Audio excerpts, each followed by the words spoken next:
able to resonate with our speaker here, because he said something that your background shouldn't define where you are or who you are.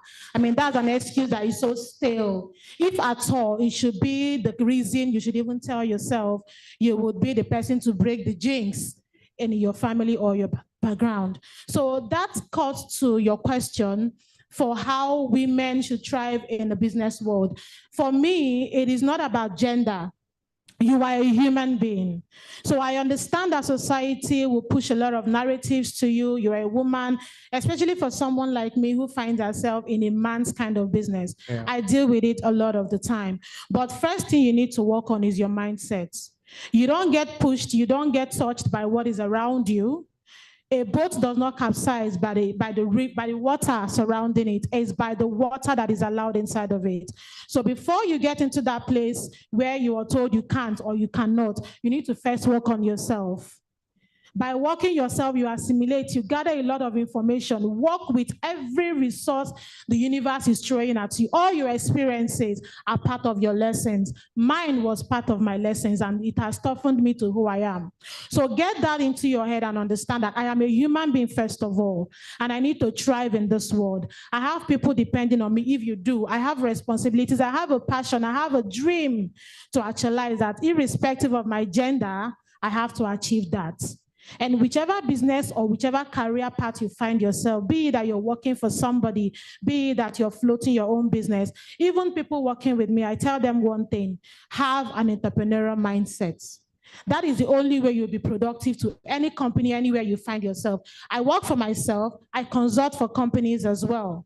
Even my staff that work with me, I tell them, going back to what our uncle here replied, he was talking about when you asked him a question about your business growing or striving without you being physical. I have one of my staff here.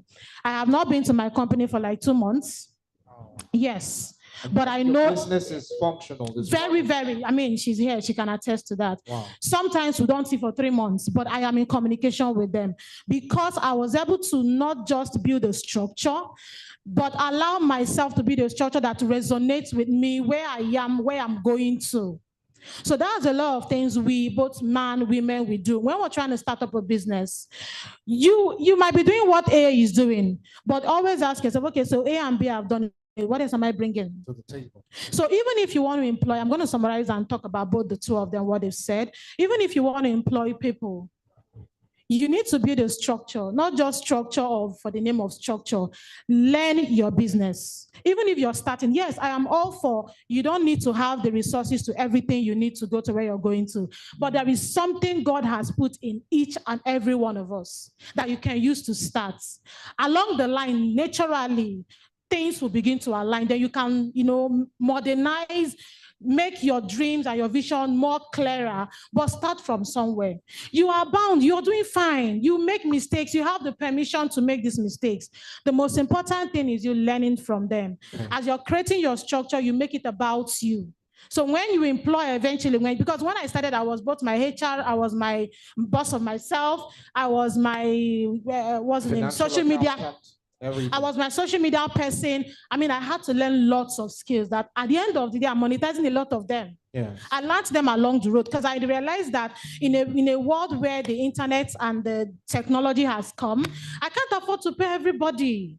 I can't pay a social media person. I can't pay an accountant. I can't pay so many things to pay. I had to learn these things. Okay. But the good thing now is that each and every of those skills, I have perfected them and I'm monetizing them. So one company, I am consulting for HR with them because I made my own mistakes. Okay. I mean, I employed a staff that didn't just ruin herself, but wanted me to start from ground zero. The person literally hijacked all my clients and went off.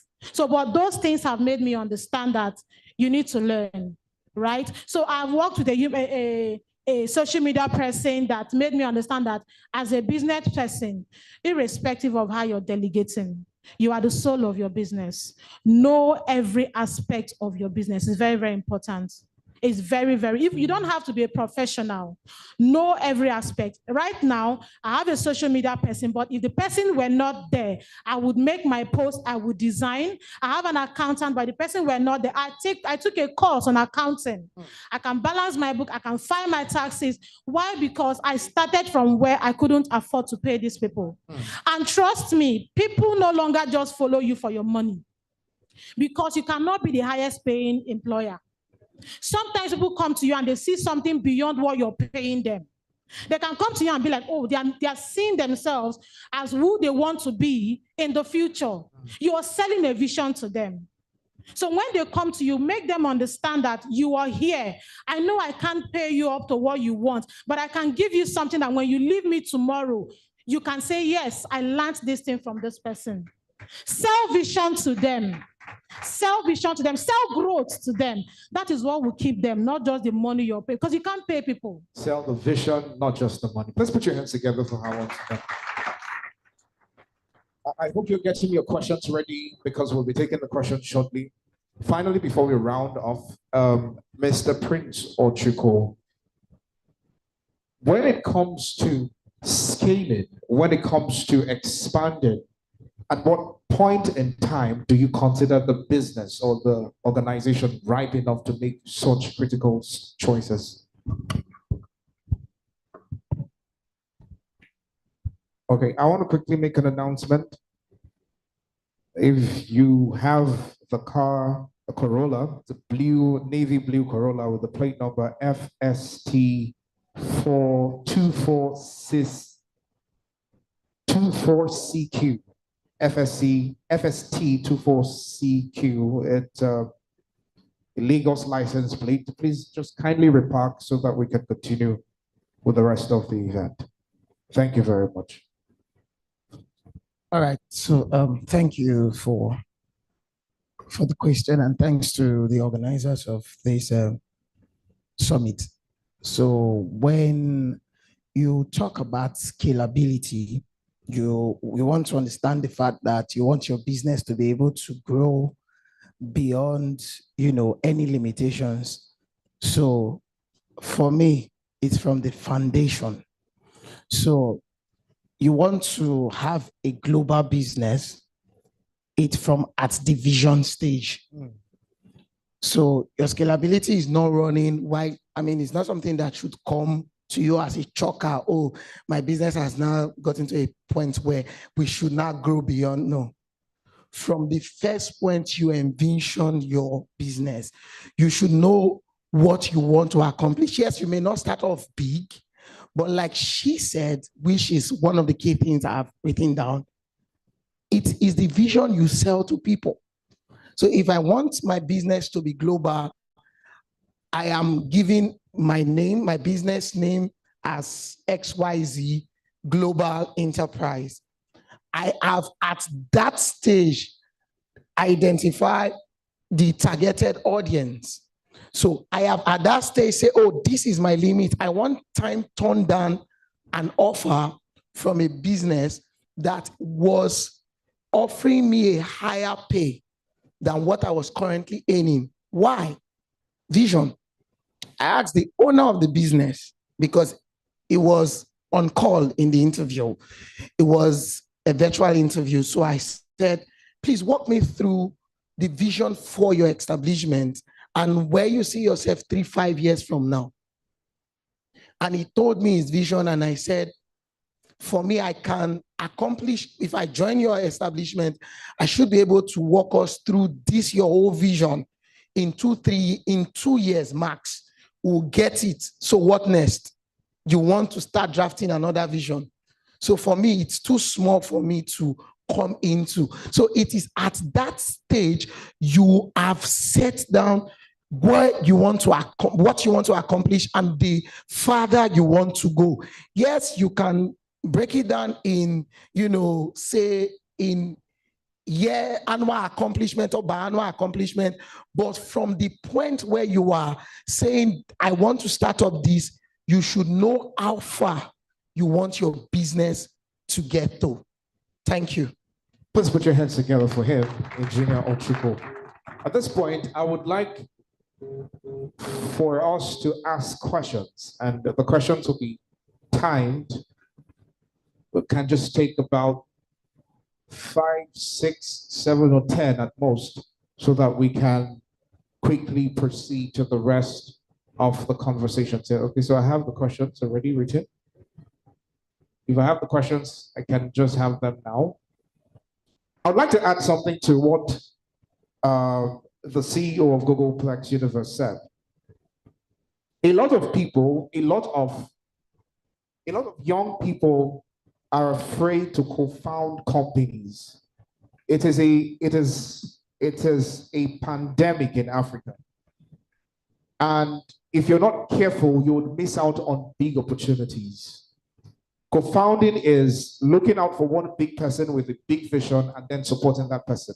Now you come in with your value, you come in with your skill, you come in with the additional expertise that you bring to the table, and you say, look, I have a 25% stake in this company, I have a 30% stake in this company.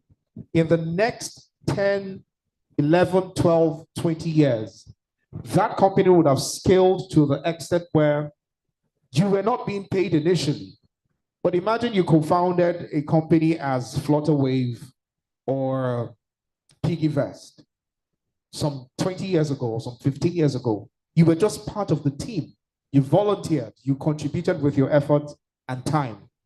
Now, fast forward 20 years down the line, you're a billionaire and you didn't do anything. Probably you were just handling administrations or procurement or HR. So if I would give you any advice for free, look for that crazy friend of yours who has a vision that is too big. It's unrealistic. The person is saying, I want to go to space. I want to be the next Elon Musk. And you're thinking it's a joke until it starts happening. Look for that person, partner with that person, and collaborate. Okay, just to add to what you said, right? I think currently I'm running my MBA with Rome Business School, and interestingly, we had a conversation with one of our facilitators, and we were taught the difference between entrepreneurs and intrapreneurs. So it was then it dawned on me that, oh, all the while I've been one of those two, but I didn't know. Yeah. So I want to bring to our knowledge the fact that most of the times you may not be the entrepreneur, but you can be an intrapreneur. The difference is that you're not the one taking the risk, boss. You own the business as though it's yours. Yes. You're running the business as though it's yours.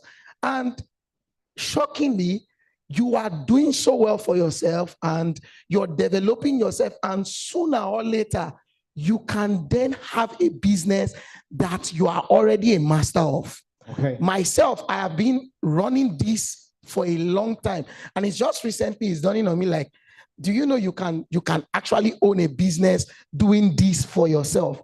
But guess what? It was never in my vision to own a business. All the while, all the years, it's going to 14 years in the oil and gas industry for me, active years of experience. But I've never thought of having a business of my own. My core strength is give me your business, whatever stage it is, give me your support, and I'm there to run the business like mine and get it to a global state.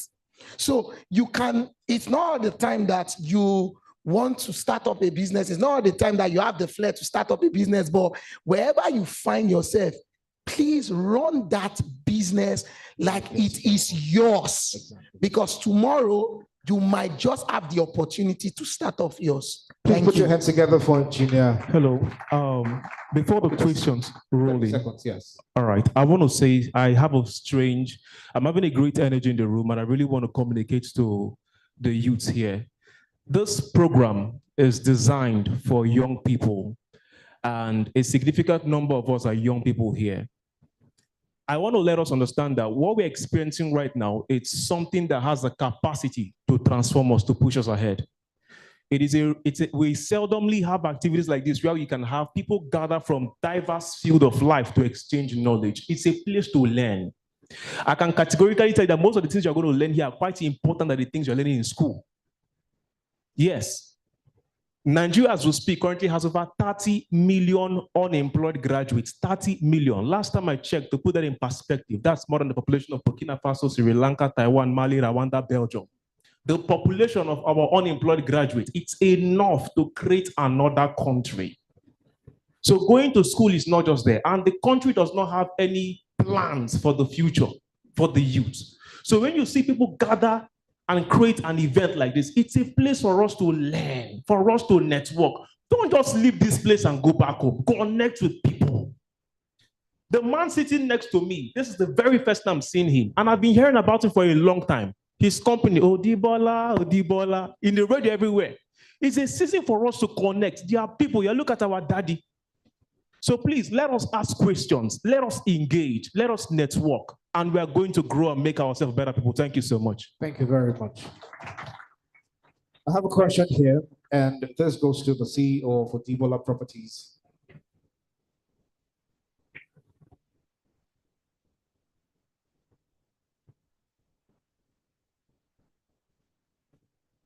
And the question is, the person says, I am Josiah Precious. We all have ideas. We have the courage to start. We want to collaborate with investors. But how do we get investors that will be willing to invest in our businesses, especially when we want to expand? How do we get investors to invest? This is a very sensitive question. Well, the truth is that because of trust, it's actually difficult to see people coming to invest into your business. The truth is very bitter, right? Because Nigerians have trust issues. Reality. We do. If I should give somebody 10 million today to collaborate with the person, I can assure you the person will betray me if the person has not seen 10 million before. You know why? Let me give you my story. I've collaborated. Do you know 001 Photography? You know it? In 2018, I invested 70 million into that company to collaborate with the company. From my 70 million, 001 Photography was established. And as I'm talking to you, I didn't profit a dime from that company. I didn't see my capital to date. When they lost, when the founder died and I was invited, I told them to take the shares and give to his mother. The shares that have not benefited me for 7 years. What am I going to do there? So this is a company that went bankrupt in 2018. You are hearing it from me. And then the CEO, blessed memory, was carrying my bag when I was investing. But after investing, I started carrying his bag. So it is trust issue, is a problem. So for you to see collaboration, you have to build trust and you have to develop what you are doing to a point where people will look for you, not you looking for them. But if it is that collaboration, you will go and look for somebody, you won't get it. And that is the truth. Build trust. A lot of us don't understand. Trust is all we need to be wealthy. But Odibola has built a business worth over 20 billion on trust. And that is why you see, even online, when people call us out, people are fighting. Because if you go and dig from the root, we can't be found wanting. Because we have principle that guides our operation. There is difference between hearing rumors and you going to find out. And you know the problem with Nigerians, we don't also do due diligence. We like them say so much. We act so gullible, even when we are not gullible. We act gullible because we are less busy. And I tell people, the business you bring down today by propaganda, yours too will come down by propaganda tomorrow. So we should have this at the back of our mind, that one of the major things we need to build as business people is integrity. Most people we are thinking of collaborating. I've collaborated with another company. I don't just want to mention them. In fact, they went to CAC and removed me from the company. Unknown to them that I'm aware today. But my money is still with them. I still relate with them. So today I took my collaboration to the UK where I'm partner with Snort Trading. You go to where things work and put your money. Because everybody wants to put their money somewhere. As someone growing, you need collaboration. We are talking about it, right? So what you are doing, you want to expand so that tomorrow you can have good foundation and solid branches to stand on. You know, it's not easy to service riches. You need a lot to service riches. Our father here can say it and tell us. You know, he talk about his hospital. Even if you've not been there, you have heard about it. It's not new, I've heard about it too. So building structures, building a company takes a lot. So you just want to put your money somewhere to expand, to make sure that you stabilize everything. But who to trust? Who do you trust? How about, I've always had the impression, and I think this is a perfect place to pitch this. How about you build the system around the trust that you would give to these people? Because there could be business ideas that would be in turnover worth billions in years to come. For instance, I have a tech company and I come to you and say, oh, Developer Properties want to collaborate or want you to be an investor. And you say, okay, I am taking this step because I'm going to give you my team. I'm going to give you my structure to run with so that the perception about trust will not be broken. This is my structure. This is your idea. And then we collaborate. For me, the kind of structure I will work with is a structure that has to do with you having some liquid cash to add. So that when you have something to lose, you know that the both of us have something to lose. Everybody will respect themselves. But if it is your knowledge alone and your team, it's not necessary. Anybody can have knowledge. Anybody can have a good team. But what do you have that you can put on the table? So what if the person doesn't have any? And then it's a brilliant idea. You don't have anything to lose. You need to have something to lose before I collaborate. Bill Gates never had anything to lose. You say what? Bill Gates never had anything to lose. Mark Zuckerberg never had anything to lose. Are they Nigerians? What are you talking about? We are talking about Nigeria. So it is Nigeria against the whole world. We are talking about Nigeria. In addition to what he's saying, there is something we are not talking about Mazuka. Laws work there. Things work there. All right, thank you very much. Please put your hands together for him. Okay, you want to add something to it? In addition to what he's saying, I don't know if anybody can hear me. So in addition to what he's saying, I understand where he's coming from. He's a core businessman. Yes. So I want to talk to people that for now, bless I they close to now, pass, I've seen they close to now. So I go break hand down for now. See, give it time. For somebody way beside, always the corridors of people will be past me.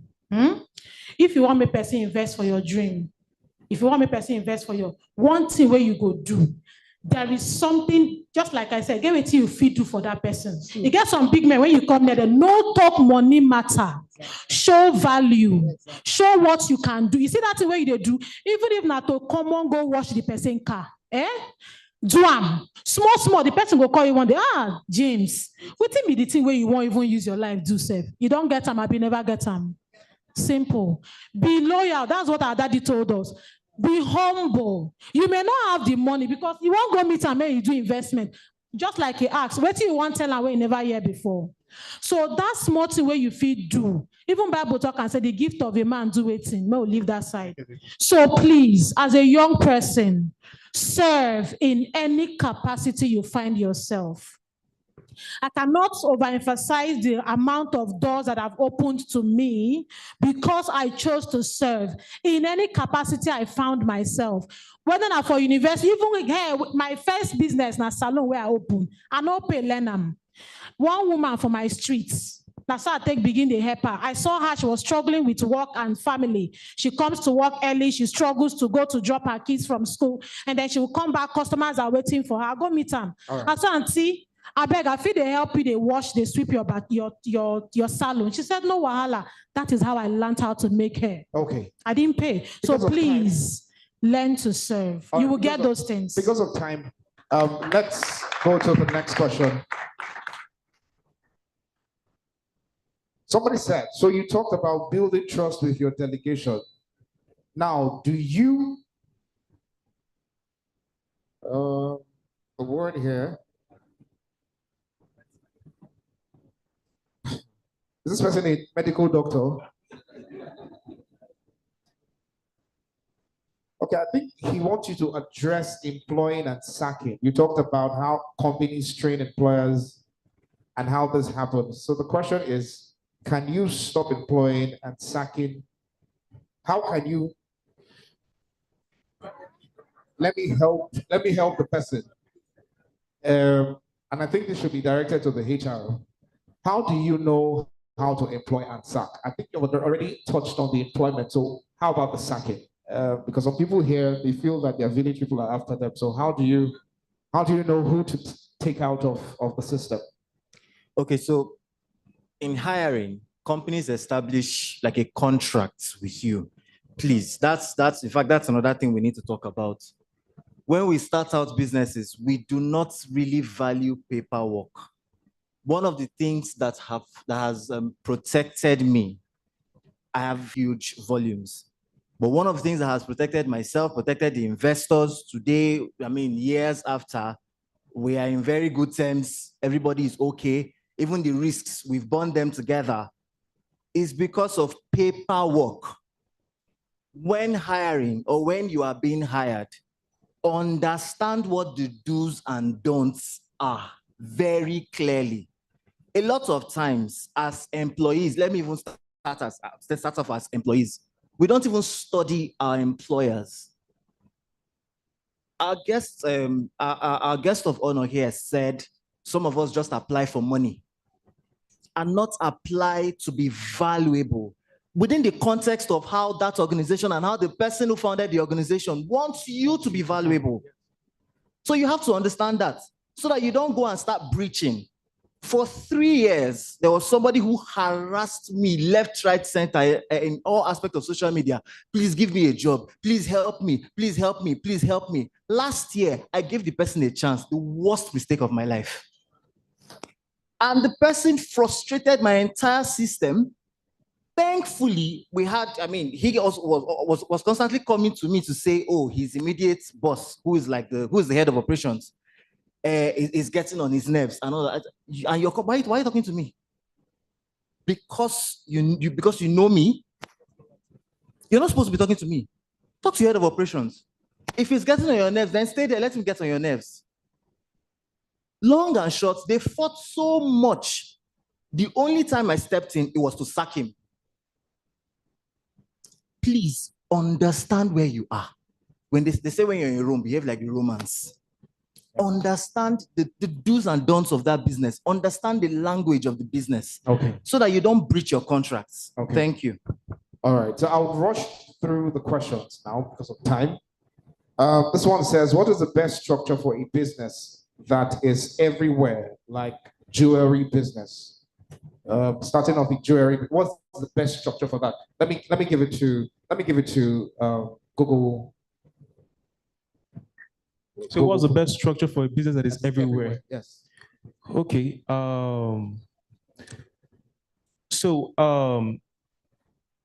Did she say jewelry business, right?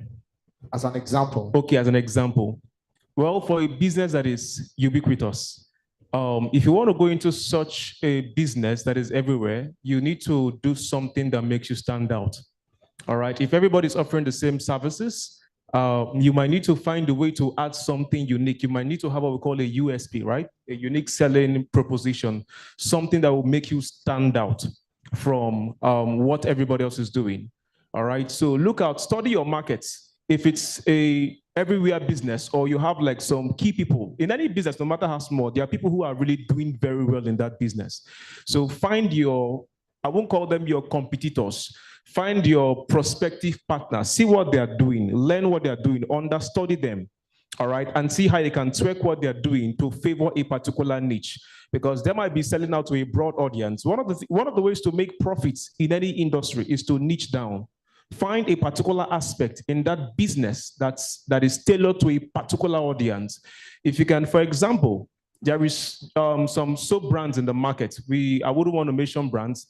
They can be used for baiting and different things, but there are certain other soap brands that are, for a particular kind of audience. All right. So niche down your business, and that's one of the ways to make a business in where you have lots of a business that is really popular.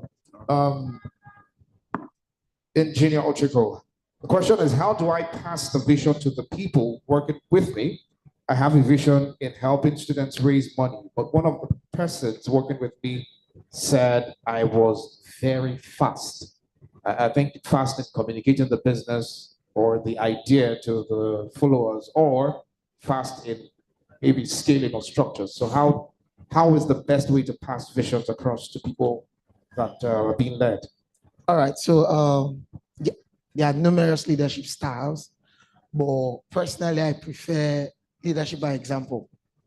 So in casting my vision to anybody, I want you to look at me and see what I'm telling you about. So if I, for example, if I'm telling you this is where I work and I want you to come work with me, you should, by a way of studying me over time or knowing me over time, be able to see that, look, that thing is introducing me to his impact in his life. So if I want to sell a vision of raising money to help people, I should have been helping people before even coming to communicate it to you.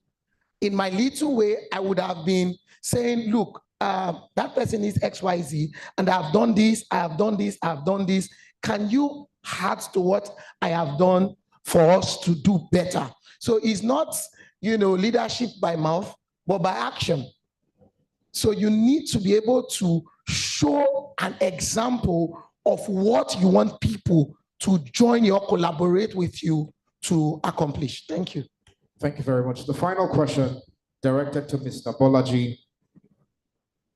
The question goes, what are the biggest trends shaping your industry right now? And I mean, I would want to put it into perspective or context, the real estate industry. It also says, what challenges or opportunities do you see emerging in the next 5 years in your industry? Okay, the major challenge you face in industry is that most people that don't come because they want to deliver value. They come because they want to make money. So they see someone who has been there for 15 years. They are just coming. They want to be like that person. And that is why you see a lot of people are cutting corners. They want to make money by all means. They see the kind of car you drive. They don't even know if you... You see, let me speak to the youth. You have the privilege at this age, 19, 20, 24, to start understanding that you are going to run your own race, not other people's race, and run it at your pace. No matter how slow your destiny is, nobody can fulfill it. And no matter how fast others' destinies are, they can't fulfill yours. We're all, created to fulfill our destiny differently. And if you're doing the right thing, legal things, you must fulfill it. Okay? So when you enter into the business world, just like the real estate business today, you see a lot of people don't want to grow through the ranks. They don't want to pass through the process. They just want to do it overnight, automatic. And when they are giving stories about their success stories, it's so smooth that you will be wondering. Most of them are online every day talking about success, and it's just 2 years they started. I've been in this business for more than 12 years. Have faced land grabbers. You can see land grabbers will even come and call you land grabber. They are very bold. My first property, I paid twice. I bought that property in Alo, somewhere in Agbanwere. I paid another 100 and something million, and that was when I just started. But I told them to give me time because of the mistake I've made. I've run this company with all diligence. I don't have social life. The truth is that if you want to make money, you must kill social life. People who are too social don't make money. There are times you need to understand that you build your structure without any form of distraction. When you get the time for enjoyment, it will come. It will just meet you. You will know that this is the time. Not when you have one small 10 million, you have 3 girls around you. You will fail. Or you just have one small 2 million, you have gone to buy the latest iPhone and the latest, you will fail. You must sacrifice for success. Success is sacrifice. Success is diligence. Success is patience. Success is perseverance. And for you to rise up, you must surely step up by stepping into your own destiny in caution and ensuring that everything around you is not there to distract your destiny. So don't be carried away. You are in school now. Understand that that certificate might be useless if you don't study well. But if you study well, school is not a scam, because everybody wants to employ people who are intelligent and bright. But if you don't study well, school is a scam. Yes. It's only a scam to people that fails. It is wrong for someone who is from a poor home joining cultism. It's double tragedy for you. So have this at the back of your mind. Wow. Don't have the rich kid joining cultism. You now went and joined them. They're already next of kin. Something is waiting for them. They are preparing to waste it. Thank you very much. Please put your hands together for him. So I'll give the panelists 5 seconds each to just, say their final concluding words, and then yes, let's just start from him and then over to you. 5 seconds. Thank you so much. Okay, so for the young people, I really want you to believe in yourself, and I need you to understand that people pay for value and they don't pay for your fine face. So build yourself, develop yourself to be valuable, and they will come, people will come look for you and pay for your value. Thank you so much. Yeah. What you call? Okay. Consistency is not a straight line. It is not that way. It means today it can be 2, tomorrow it's 140, next tomorrow it's 40. The outcomes of consistency, it's not a plane. So there are days you be at your best, there are days you be at your worst. What matters the most is that you show up. Show up unsure. Sometimes show up, in fact, every time, show up scared. If it doesn't even scare you, then what really are you doing? Yeah. So show up. Just show up. Do something. Show up, no matter what. Thank you very much. Over to Mr. Bolaji for his concluding word. I thought I've given my own closing word. Well, let me just say this again. You can make it. Don't be scared. Just push through. It might seem difficult, but if you go closer, it will be easy. Yes. Don't be discouraged. Success is for those that have strong hearts and strong mind. I encourage you, and I pray God will help you all to succeed in Jesus' name. I believe everybody has a smartphone. You have a smartphone.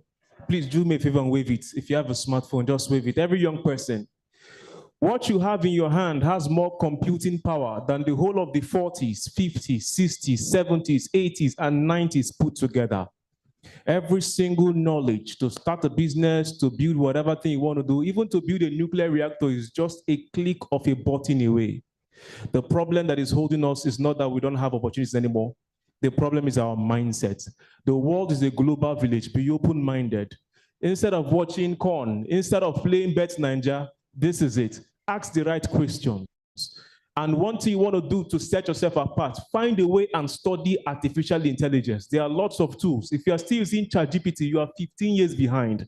Every 6 months, more innovative projects are being out there. Go and study, go and research, and may God bless us all. Thank you very much. On a very funny note, but thank you so much. You are doing well. I am proud of you. It may not seem like it's making sense right now, but don't forget that when you plant a seed, you don't start seeing the flower. Wherever you are, just keep adding value to yourself. While you're waiting for that, your dream job, or you're waiting for finances to start that your business, just do one thing for me. Never, ever stop believing in yourself.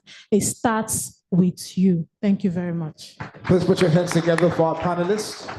Would convene to take a picture, a group picture right now. Awards. There is an award presentation. Please put your hands together for them one more time. Would like the organizers to come so that we can present the award. Okay. We want to give a sponsor award to Odibola Properties. Please, can you step there?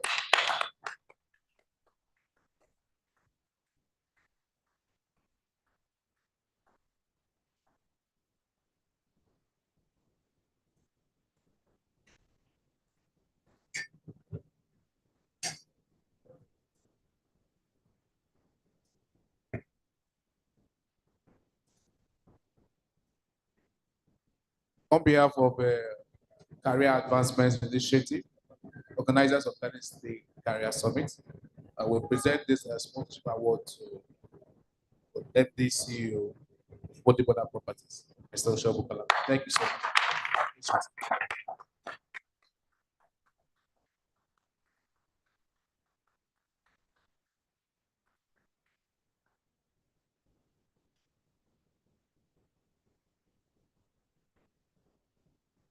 Okay, and we call on a representative of Bonitas Engineering and Equipment Company. Can we please clap for Bonitas Equipment Engineering Company? Bonitas is one company that have showed us a lot of support, and we are privileged to say that they've given us a series of internship placement for our students. So please, can we clap for them as well? So after the presentation, he'll give a sponsorship remark briefly. Thank you.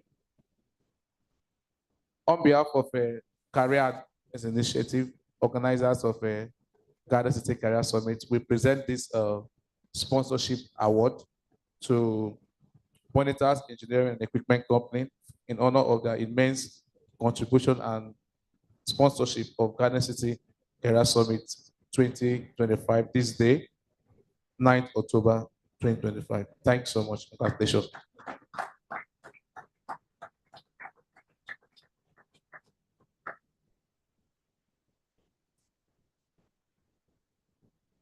The sponsorship and use it.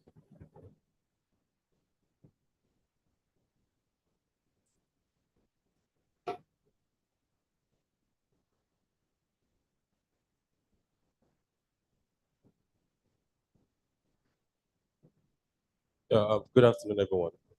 Good afternoon. Thank you so much for the privilege of giving Bonitas this award. I really appreciate it. Thank you so much. Then, distinguished guests, ladies and gentlemen, for a distinguished guest, ladies and gentlemen, our convener will appreciate the privilege. Our keynote speaker and the guest of honor, the panels too. Thank you so much for that wonderful presentation. We appreciate. On behalf of the board of directors and the management of Bonitas Engineering and Equipment Company, I'm delighted to expand our warmest congratulations to the organizers, esteemed speakers, and distinguished participants of this symposium on the theme Rise and Build, empowering the youth for entrepreneurship, growth, and collaboration. We are honored to be associated with the flagship event, which brings together thought leaders, innovators, and industry experts to share knowledge, insight, and experience on the empowering the next generation of entrepreneurs. In BEC, we recognize the pivotal role that entrepreneurship plays in driving economy, growth, innovation, and job creation. Our organization is committed to fostering a culture of entrepreneurship and innovation, particularly among the youth. Throughout our various initiatives and programs, we aim to provide the necessary support, resources, and ecosystem for young entrepreneurs to thrive. Our sponsorship of this symposium is a testament of our commitment to empowering the youth and promoting entrepreneurship, growth, and collaboration. We believe that this event will provide a platform for knowledge sharing, networking, and collaboration among stakeholders. And we look forward to engaging with fellow attendees, exploring new ideas, and discussing potential opportunities for growth and partnership. We commend the organizer for their tireless efforts in bringing together stakeholders from various industries and sectors to discuss persistent issues affecting entrepreneurship, growth, and development. We are confident that the insights and recommendation emerging from this symposium will contribute significantly to the development of policies, programs, and initiatives that support entrepreneurship, growth, and youth empowerment. Once again, we wish everyone a productive and enriching experience at this symposium, and we look forward to continuing our collaboration, support, and entrepreneurship development to our community. Thank you.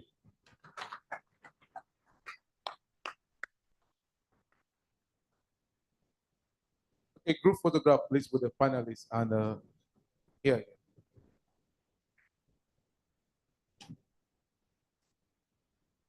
Please, can we appreciate them once more, please?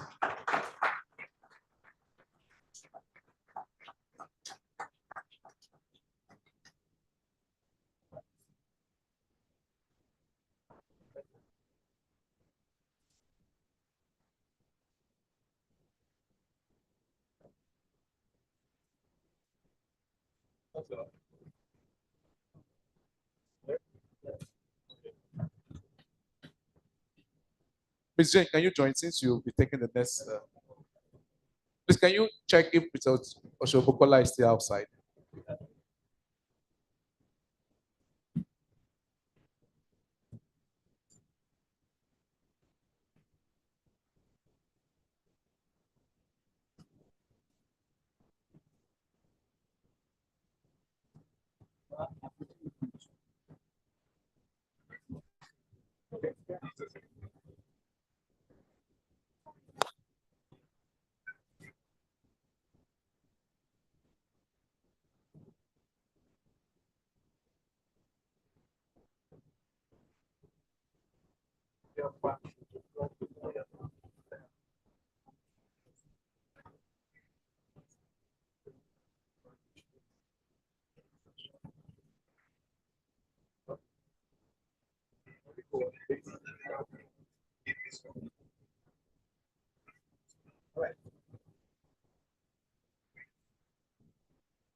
Please, with the planning committee, please.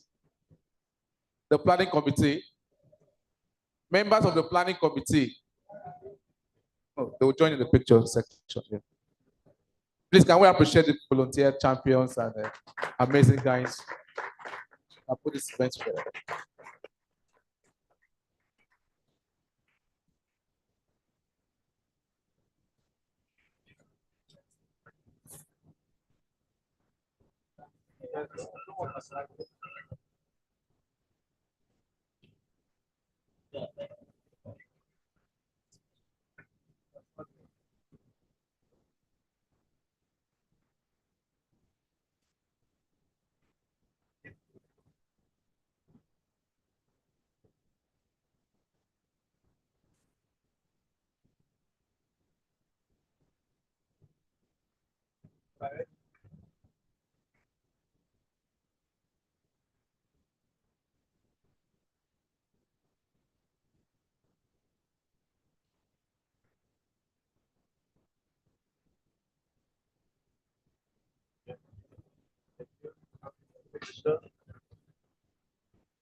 Two.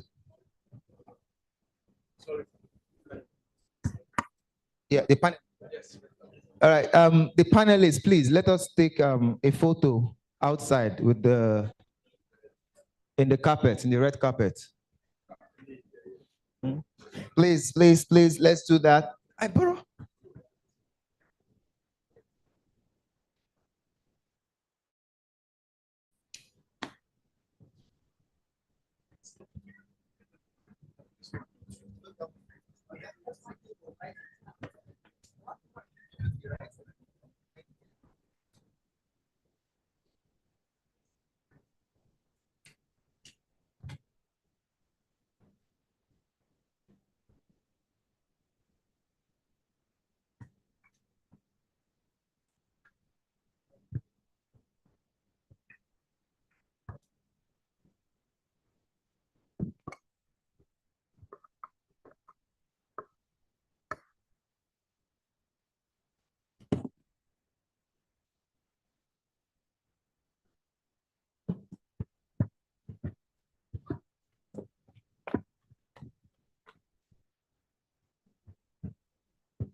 Just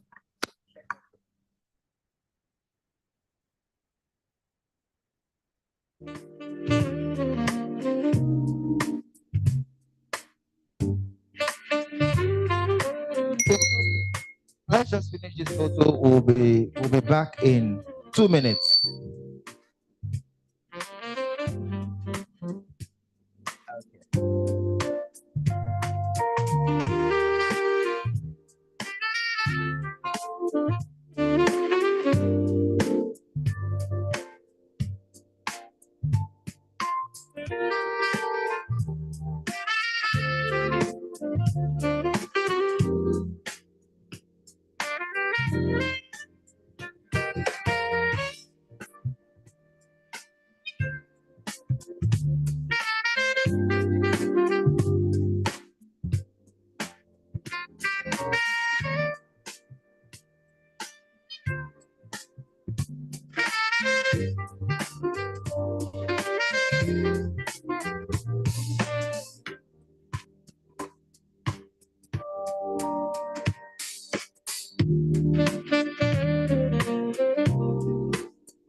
In today's fast-paced world, where distractions are constant and goals often seem out of reach, staying focused is more crucial than ever. Frank Focus. Now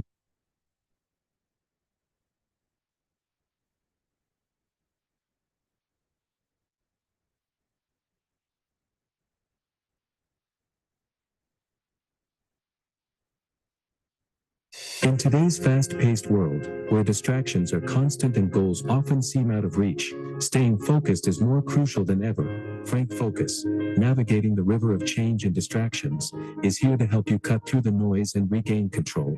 With compelling insights and historical examples, Frank Focus reveals how distractions can derail your productivity and rob you of success. But it doesn't stop there. This masterpiece offers practical techniques, proven strategies, and thought-provoking analyses of renowned authors on staying focused, written for individuals and organizations alike. This book dives deep into the essence of focus, showing you how to starve your distractions and feed your focus. In a world where change is inevitable, this guide equips you to embrace it and manage uncertainties effectively. From setting smarter goals to prioritizing what truly matters, this book shows you how to lead with purpose, make better decisions, and enhance your productivity, even in a world constantly in flux. Whether you're looking to sharpen your personal focus or drive your organization towards success, Frank Focus is the essential tool you need to stay on course. Don't let distractions steer you off track. It's time to take control. Start your journey with Frank Focus today by getting your copies now. Available on Sealer. Visit to get your copy and start focusing on what truly matters. Frank Focus, staying focused.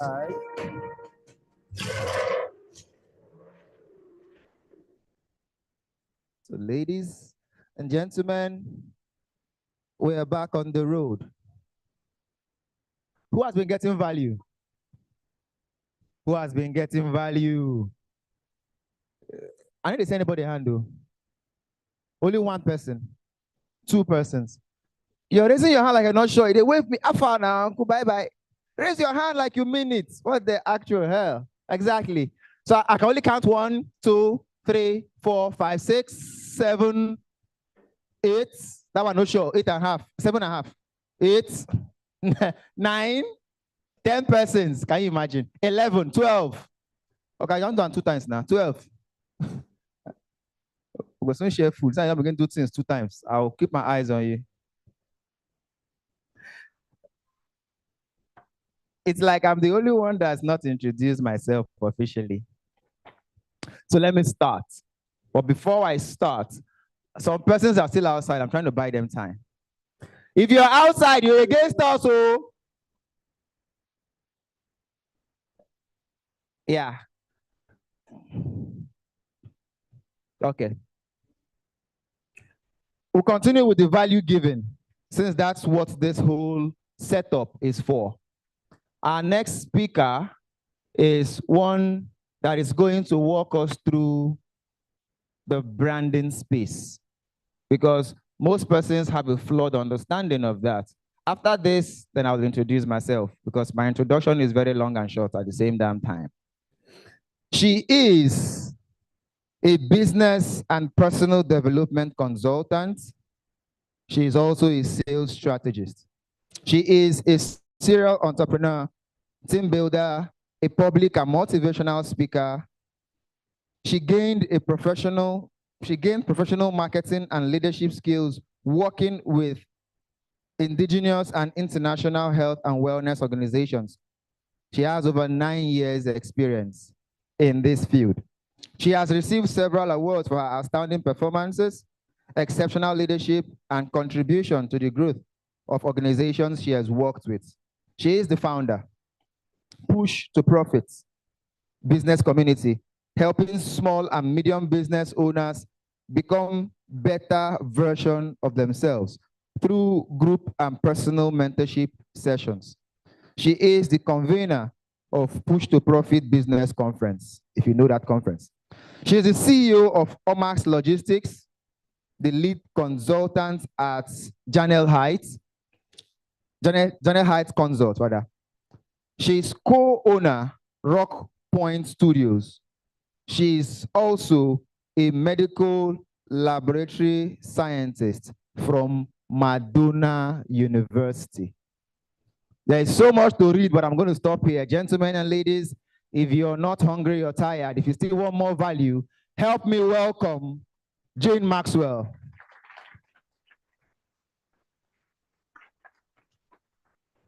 Mama, wait first, wait. I don't like wait and carry welcome you. Welcome her like you mean it now. All right, over to you, ma. Okay, good afternoon, everybody. All right, I love the way you look at me. And I want to believe the way you're looking at me is the same way you're paying attention to the few things I'm going to be dropping here before I leave. I'm going to be talking about how you can use personal branding to grow your business. And the question is, what is personal branding? And I want to let you understand that personal branding is different from business. Personal branding has to do with you. Business is a different entity. Personality is a different entity. What do I mean? You are a different entity. The business is a different entity. If I may ask, how many of us here have a business? Just few persons. Okay? How many of us are working for somebody? Very few. How many of us are doing business and are students? I'm a student and I'm doing business. I'm trying to understand who my audience are. I want to know who actually needs to hear what I am saying. Who is this meant for? Because the truth is, whatever I am saying right now is not for everyone's consumption. It's just for very few persons. So if you know you are a student and you are doing business, then this section is very important for you. If you know you are a graduate and you're doing business, this section is also very important to you. If you know that you're working for somebody and you are here, then this section is also very important for you. First of all, you need to understand what personal branding is. Personal branding is not just the way people perceive you. For some persons that must have heard this word over and over again, personal branding is not just the way people perceive you. Have you ever thought of how you perceive yourself? Have you thought of how you perceive yourself? Hello? How do you perceive yourself? How do you see yourself? Who do you think you are? Have you been able to define your identity or your personality? Who are you actually? Ask yourself that question. Jane, who am I? Who am I? Who am I? Who am I? Who are you actually? And that is why when people tell you who you are not, you get lost because you don't know who you are. When you know who you are and people tell you who you are not, you can stand boldly and defend it. But you run into your shell when people tell you who you are not because you have not been able to identify yourself. This is the mistake a lot of us are making. You don't just go into business because you want to make money. You want to pay your school fees. You want to take care of somebody. You want to take care of your bills. If you go into business with that mindset, you will see that you will keep struggling. And that is why some of us have tried different things and it seems like it's not working. You've gone into selling perfumes, it didn't work. You went into selling jewelry, it didn't work. You went to learn how to make hair, and the hair, you're still seeing that you're struggling, it's not working. And the question is, what exactly am I not doing right? Why is it that this thing is not working for me? Some of us has concluded that business is not my thing. Let me go and get a job. You get into the job, at the same time, nobody is seeing the value you're dropping. You're just a shadow of yourself. Why? Because you are doing the wrong, you have not been able to identify your true personality. So I'm here this moment, in the next few minutes, I want to teach you how you can actually do well in business through personal identity. So personal branding just has to do with the way people perceive you, but before people perceive you, the way you perceive yourself. Does it make sense? Does it make sense? Now, the question now is, who am I? In the next few seconds, I want you to write it down. 3 wonderful things about you. Who are you? If you cannot write it in the next few seconds, then you are having an identity issue. From who you are, you can really tell the kind of business you can venture into. God has deposited a lot in us. If you want to identify yourself, start with God. It should start with God. Why? Because God created you in his own image and likeness. So if God, being the creator, in my language we call him Chi Okike, means the creator. The Igbos call it Chi Neke, the God that creates. That means the God that made you in his own image and likeness is a creator. So if he's a creator, what do you think you are? What do you think you are? A creator. Then it means that creativity dwells richly inside of you. So I am just telling you the basics. If you understand this, you will begin to understand that the business itself must sail on creativity. Somebody was asking a question during the panel session. How do I do what others are doing and still survive? And somebody gave an answer. You must do it differently. The differently is the creativity in it. Hello? The differently is the creativity in it. So it starts from the origin. Knowing that God who created you is a creator and made you in his own image, that means you are also what? A creator. You have ability to create things. You have ability to make those ideas inside of you come out. So if you have been able to identify this, I want to share quickly 3 major pillars you need to scale through personal branding. Number 1 is mindset. Number 2 is skill set. Number 3 is tool sets.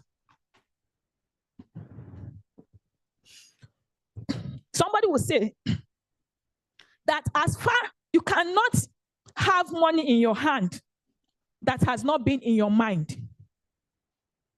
Let me repeat it. Money not in your mind cannot be in your hand, because any money that you have not been able to see that you can handle, you cannot have it in your hand. Because the moment it drops in your hand, you will reduce it to what your mind can carry. And that is why even when somebody supports your little business with ₦1 million, after a few months, the person will come back and meet you at a 0 level. The person will come back meeting you with lots of complaints. Are we together? Yes. So you have to understand that your mind is everything.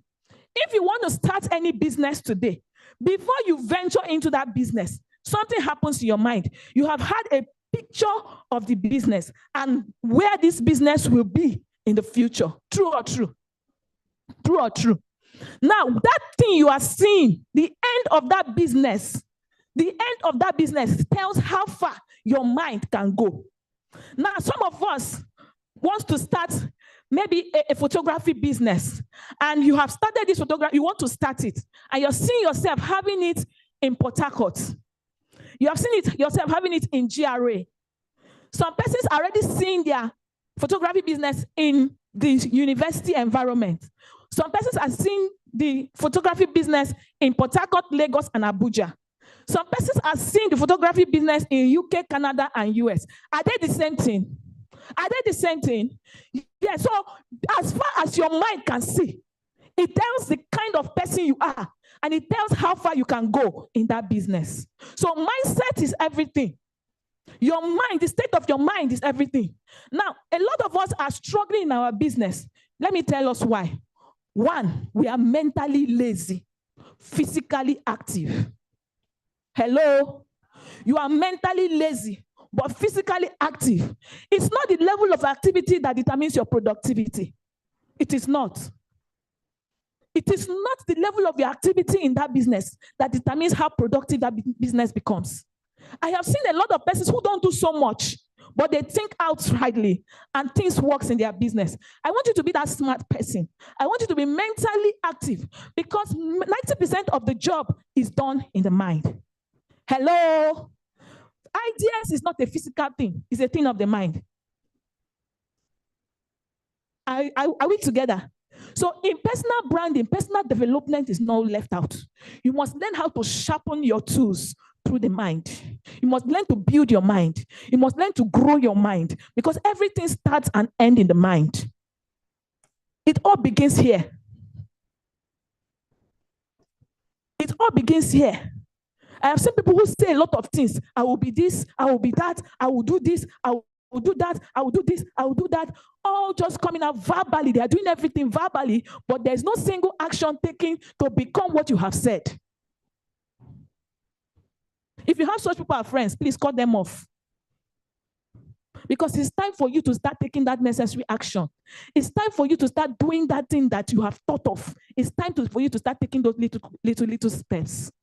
So we have those who have fixed mindset. We have those who have growth mindset. I don't want to go into all that because of time. The next one is skill set. That thing you say you want to do, how good are you in it? That thing you want to use as business, how good are you in it? How good are you? When God created us, He deposited into us different gifts, talents, gifts, skills. But you know what? You can never be very good until you start that thing, you start doing them. And you cannot do them when you're not in the right environment. Some of us are in school. We have learned different kind of skills. How to make hair, how to do hair revamping, how to sell perfumes, for those in content creation, different things, different skills that we have learned. Some of us have even learned the art of selling through drop shipping. You don't have the product. You say, okay, this woman has the product. She goes to China. I cannot go to China. Let me stay here. When she brings it, I'll advertise it on my status, advertise it. Once I see a customer, I'll go and collect it and sell. So in the course of you being between the owner of the product and those who have need for the product, you are already learning marketing skill. It's a skill. Some people cannot close. They don't know how to close deals. Some of them know how to talk, tell you about the product, and you say, okay, I will get back to you. Okay, next week. They can't follow up. Following up is a skill on its own. How to follow up a customer until the customer buys is a skill. So skill set is not only skill, is not only that handwork you're learning. It's not only that, it goes beyond that. So you have to learn how to. That's what we call the skill and the business of the skill.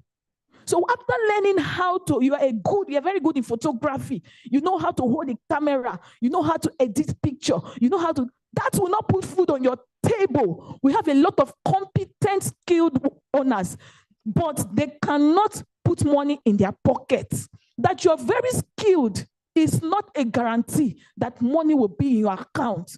You need to be where people will see you, people who value what you have. They are the ones for you to exchange your value for wealth. Are we together? Some of you are in the wrong environment. You are very good, but you are in the wrong place. Nobody is seeing what you can do. Nobody knows what you can offer. You are hiding. When you keep hiding yourself, how will the right people identify with you? How will they know that that's what you can do? How can you tell me that you want to make it in life and you are shy to advertise what you do? No. No. The time we are in now is a time where even one source of income is not enough. So why will you be hiding the little that you have? Let me let you know. The more people know you and know what you do, the higher the chances of being patronized. Take it again. The more people know you and know what you do, the higher your chances of being patronized. So, ability to be seen is a skill. That visibility, ability to be seen is a skill. So, if you want to be visible, content creation is something you shouldn't joke with. Hello, I'm already mixing skill set and tool set. So you use that process to make yourself visible.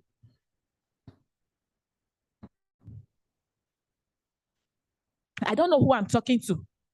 I don't know who I'm talking to this moment.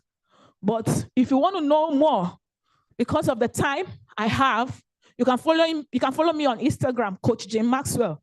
Coach Jane Maxwell. Coach Jane Maxwell together for more details on this. But our goal and aim is to ensure that as you have come into this environment, this moment, it shows that you crave for success. It shows that you crave to be evolved. It shows that you crave to be transformed. But because let me let you know something. The day you stop learning, you start dying. Because you are here, it shows that you are craving to learn. And I know that the few words I have dropped this afternoon has a lot to do with you. This night, I don't want you to go and sleep. Everything we have said in this meeting, in these few minutes, I want you to go and brood over it, think over it, because you don't need all the information to transform your life. Just one word is enough to transform your life. Thank you very much.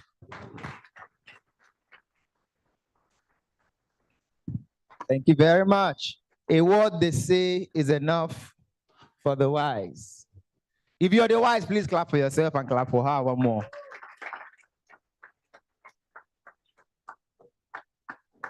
You see, when you hear perception a lot of times, some persons, they have a very flawed, and thank you for that one again. Some persons have a very flawed understanding of branding. Somebody walked up to me, I say, your brand is weak. He said, what do you mean? I think that person will understand how they talk to. Some conversations will reduce your IQ. I'm not joking. The man said, what do you mean? I say, your branding is weak. He said, what do you mean? I paid 150K for the logo, and they look at him, now your logo, your branding.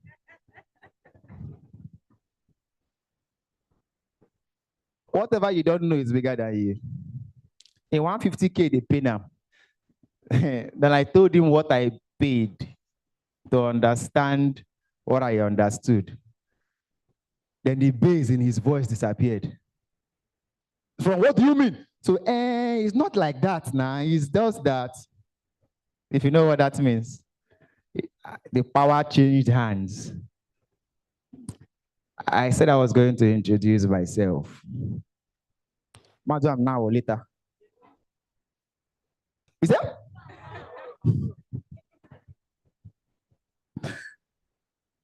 Who they serve food? Give this guy no meat. Only rice in the shop.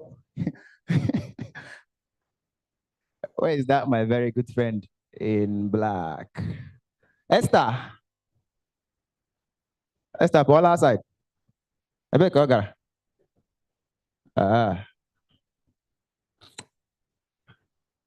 okay. Okay. Now, what I'm going to say to us is very practical. Very practical. And if it's not enough motivation for you, then you have a problem. I'll categorically tell you that. Do I sound like I stutter? Do I sound like a stammerer, guys? For real? Do I sound like I stammer? Do I talk like I stammer? I was born a stammerer. My boss. I greet you, boss. Call me boss. Not do it. Don't get time. You beat me. Yeah. I was born slow-speeched. They laughed at me growing up. I don't know how to defend. I don't know how to defend my own self. And then when I say no, no, no, no, that's how bad. And if you grew up in the early 2000s, I grew up in Obuna Valley. Boys every day would they play ball for field. Then go rough you. Before you go explain saying a foul, they don't carry ball, go score. It was that bad. And I was upset. Yeah. So you're angry. You know what you do me? They don't carry ball, score you sins. Forget say leave and continue now ball. So anger issues added to the sequence because na ball abi, you kick me na ball, and your head I go match. Oh, na still ball. My point is, I badly wanted to communicate for my own self. Down to my teenage age, I was still slow-speeched. But I decided I wasn't going to stammer anymore. It took intentional action. Again, when you pray and do no work, it is equal to capital 0. It's always impossible until it is done. I have hosted master classes on communication. Matter of fact, I still do that till date. Person with them born in the stammer. They teach people who know the stammer how to talk. Hard work will always 99.9% plus 1% of the time overshadow talents. If you want it, put your backs into it. The results must always respond. This has nothing to do with your religion.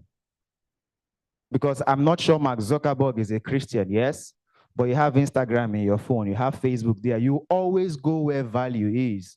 If you put in the work, the value is going to come naturally. I'm saying this to say everything we have heard is very applicable. You can start applying them yesterday. It'll be like they need to see me. I say everything you have heard, you can start applying them yesterday, because if you're waiting to start applying them tomorrow, you're already late. Tonight is also too late. We are talking collaboration. I took my time to establish base, and I said you collaborate on 3 core pillars.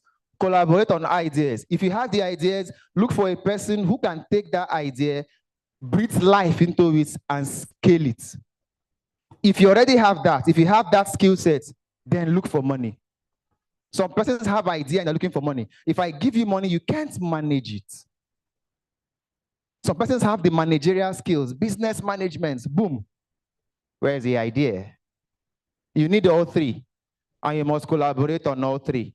Ladies and gentlemen, that is my own 2 cents for you. My name is Chisom Henry, and I am a number of things. Starting with a consultant, I do lots of consulting. I do full business consulting. I hold a degree from Brigham Young University, Rexburg, Idaho, in business administration. Started off with marketing. So I do lots of brand consulting, business consulting, marketing consulting, project management consulting, events consulting. I do lots of consulting. Yes. And I speak professionally in every kind of setting. If you change this mic now, change the audience, and let it be a party, I'll still flow. Right? So I talk for a living, either in the boardroom or in a hall. Amen? Yeah, doing well. So we continue the show. I've been seeing some persons have been they talk, motivational speakers. This is not motivation. This is practical. So if you've been doing that motivational speakers thing, that thought. This is not again, nobody came to tell you what they read from a book. They referenced books, yes, but they shared their personal experiences. Mr. Oshabukola said it very clearly here. He even called names. So go and hi, this is when I get voters card. So we continue the show. Yeah. To the next panel session, I'm waiting for our panelists to come out. Yeah. And I also have a gift for us, but that gift will come after this panel session. We'll do it small. How many of us came here expecting to walk home with our 250,000 Naira business grants? Thank you very much. How many persons have that in their to-do list? If you know they raise hand like say, sure, I have an issue with you. Yes, only 2 persons are sure. 3, 4, 5, 6. Okay, 5.5. 5, 6, 7. 7 people want to walk away with 250K, but we only have 2 slots. This battle is going to be interesting. So the next panel session, I'm going to have to borrow my brochure so I don't introduce somebody. Can I borrow that real quick? All right. The first on the panel is, who carry this thing come this side? Yeah, foul.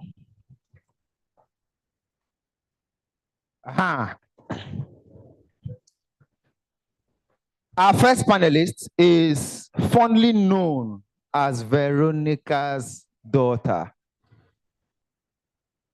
She is a dynamic social media influencer, storyteller, public speaker, and champion of women empowerment with an engaged following across platforms. She captivates audiences by weaving heartfelt stories from her childhood, life, marriage, and trending societal issues. Her bold and relatable perspectives on sex, relationships, and personal growth have earned her a trusted voice in her community. Academically accomplished, Dr. Ella holds a BSc in Political Science from Nnamdi Azikiwe University, an MSc in International Relations, and a PhD in International Relations from the University of Port Harcourt. She is currently a lecturer in the Department of International Relations and HOD Development of the Nigerian British University.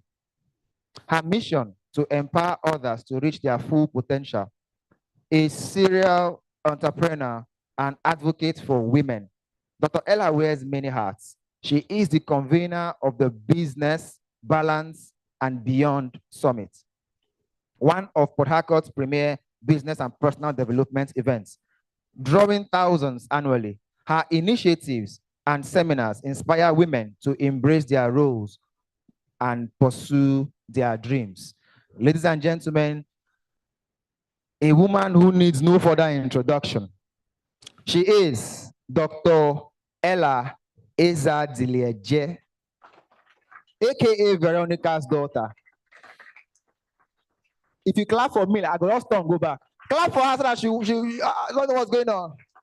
Mommy, forgive them, for they know not how to clap.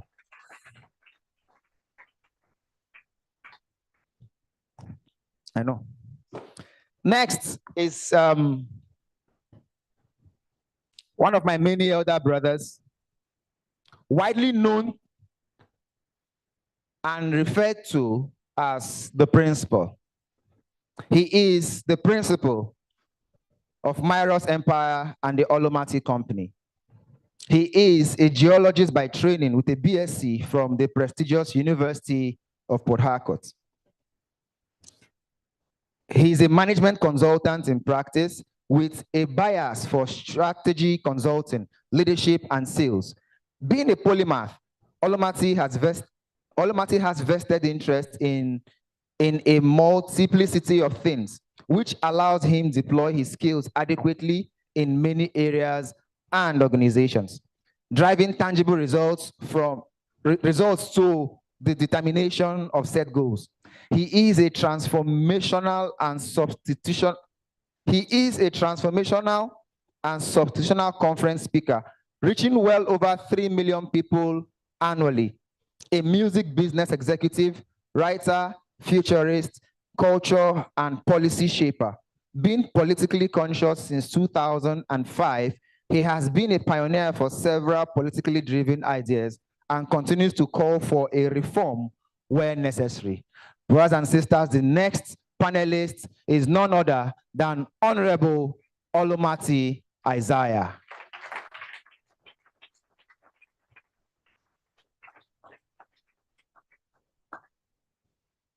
I'm going to bring back a face that we already know, a person who needs no further introduction. He's not in the room, but hopefully he'll join us real quick. He's a social serial entrepreneur, young leader, speaker, personal development coach, the CEO of Built Golden Construction, the founder of Gogoplex Universe, the founder of Young Leaders Foundation Club, a man we have seen before, Golden Obachuku. He will soon be joining us real quick. So when he does, we'll take it up from there. Before we delve into this panel session, we have representatives. We have representatives from the Rivers State Ministry of Youth Development. The permanent secretary is fully sends representatives to share with us this thing that we are benefiting from. So the state is well aware that you are here. So the Ministry of Youth Development is in the person of Mrs. Suhoma Kije Chinedu. She is the permanent secretary of the River State Ministry of Youth Development, and her representatives are here. Mommies, thank you for being here. Thank you for being here. We appreciate your presence. I don't know youths here. Okay. They are here. Then they vex. Please, if you know how to respond, just help us. Build the youth. It's all right. Should I talk? Okay. Thank you. I always like permission before I talk. I hope you not drag this mic from me. I have my people here with me. Even though they did not respond, they are just waiting for me to.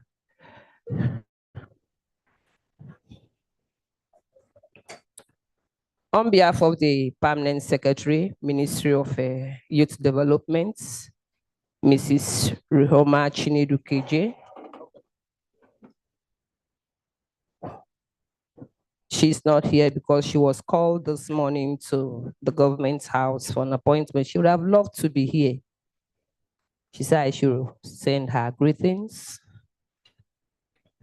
I've learned so many things here. I want to thank the organizer of this program. I know everybody here will go home with something. Prepare your mindset. Somebody said, don't take it as a motivational speaking or presentation. What do you want in life? We never had the opportunity to have something like this. Those of us that are, some of us from 40s, okay? I know say you go support me, now make they call you. Those of us that are, is it 40 or 30 years and above, we never had this opportunity for somebody to sit us down and talk to us. In our own days, they will tell you, if you near man, you go carry belly. That is what they told us when we were much more younger. But that's not the truth. And you're learning the truth, the hard truths. People are telling you their life experience. They're telling you how they got to the top. If some of them begin to tell you their stories, you will cry. You will cry. I sit my children and I tell them my story. Some people will say, why you go tell small picking this thing? I say, I tell them so that the mistake I made, they will not make it. If they decide to make it, it's okay, which they will not. But I tell them the story. Well, you're hearing it. People are not hiding it. They are telling you how they started from the ground. When I tell my children I grew up in Diop, they say, Mom, you need to talk that thing. You don't look like Diop person. I say, now when you find me trouble, now you go no say, I grew up for Diop. It doesn't matter where you're coming from. It doesn't matter your family. I hope you're listening to me. If I tell some of you my age, I like telling young people my age. I don't know. My children will say, Mom, you need to hide them. I'm 50 plus. So it doesn't matter where you're coming from. What's important is where you're going to. And at the end of your destination, how do you want it to be? I hope you're listening to me. How do you want it? My mother sells at Afikpo Market. So you too, do you want to end there? Is that where you want your children to start from? Very, very important. I want to repeat what Mr. Odibola said before he left. I wanted him to repeat that statement. You're from a poor family. You're joining cults with the rich kids. That didn't touch me. Joining cultists, the rich kids. You don't know your blood group. I have a colleague, she said this last year, and it was with pains in her heart whenever she's telling me this story. In our community, there's this young, bright boy from a poor family. They heard they hot for book. You don't know in blood group, go follow in village boy, where papa hold. You know now, one thing lead to one thing. In one show saying go fit, follow them go robbery. Somebody died in the process of that armed robbery some years ago. And immediately the boy called him, papa say, Kasala don't blow. Overnight, in get visa, they flew him out. Do you know that she said that young man from the poor family is still in jail as at last year, she was telling me. So when I meet young people, I tell them, know your blood group. Tell your neighbor, know your blood group. Very, very important. Know your blood group. If the blood group no good, plan, make it better so that your children blood group, when people see them for future, then go say, now this person picking. I hope you're listening to me. I tell my children, by God's grace, anywhere I stand, at least I'll make you proud. I may not have the whole money, but I'll make you proud. And I tell them, please build on that foundation. Some of you, your parents, they've struggled to train you, to keep you where you are. Yes. Please don't bring shame to them. Don't bring shame to them. Don't let them die in sorrow. Anything your hand finds to do, be serious with it, with everything that you can put into it. The Ministry of Youth Development, we have you at heart, the youths. We have so many programs for the youths. I've taken some of their numbers. Ma, I will take your own because we want people like this to come and be talking to our youths whenever we gather them. So please, when we call you, we'll book appointments with you now. They are your people, oh, you know. We'll call them to talk to the youth. Make sure you register with a youth body. Please give me some time too. Make sure you register with a youth body that is registered with the Ministry of Youth Development. Reason being that before now, when we train people and they go out to misbehave, we don't know where to catch them. But now we want you to be attached to somewhere so that as we train you, anything happen, we'll know how to follow you so that you'll be serious too. And there's also a program that the Ministry of Youth Development is about to bring up. It's called the BMT, Behavioral Modification Training. We don't want to only train people and let them go. We want to train them and engage them. And we'll start from the mind set. That is where we'll start. Your behavior, your mind, then we'll train you. So that when you go out there, they give you this book. You know what to do with it. You not waste it. You improve on it. Thank you very much. Let's be focused. God bless you. Thank you very much, Ma. All right. So to complete our panelists, we have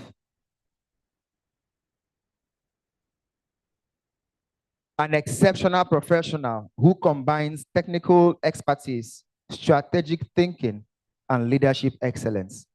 He works as a wireline field engineer with ZSLB in the Middle East, leading well site operations across land, swamp, and offshore rigs for top operators like Saudi Aramco and KJO. His work spans open and cost hole. What am I reading? His work spans open and cased hole logging, perforation, and well intervention, helping optimize multi-million-dollar wells with precision and innovation.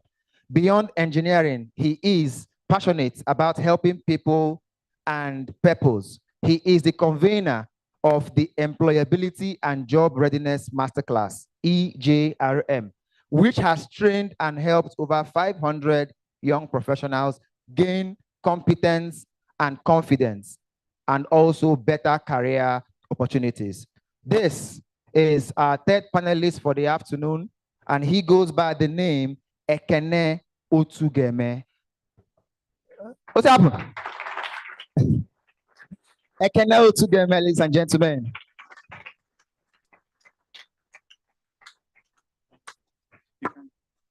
Somebody has to tell me to take engineering courses, plenty of honor jargons. And then last but not least is a senior man, a man who needs no further introduction. If you hear the pinnacle of comedy in Port Harcourt, a name comes into your mind. Whatever name you're thinking of might just be that name. He is an entertainment entrepreneur, amongst many other things. CEO, founder of Talkaholic Unlimited. Gentlemen and ladies, help me welcome none other than my boss, K.O. Baba.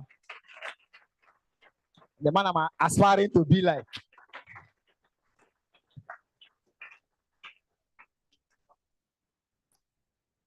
Okay. So I'm going to have to sit here then. I wait, make senior man sit down before I sit down. I was asked to pass this phone to somebody, all right?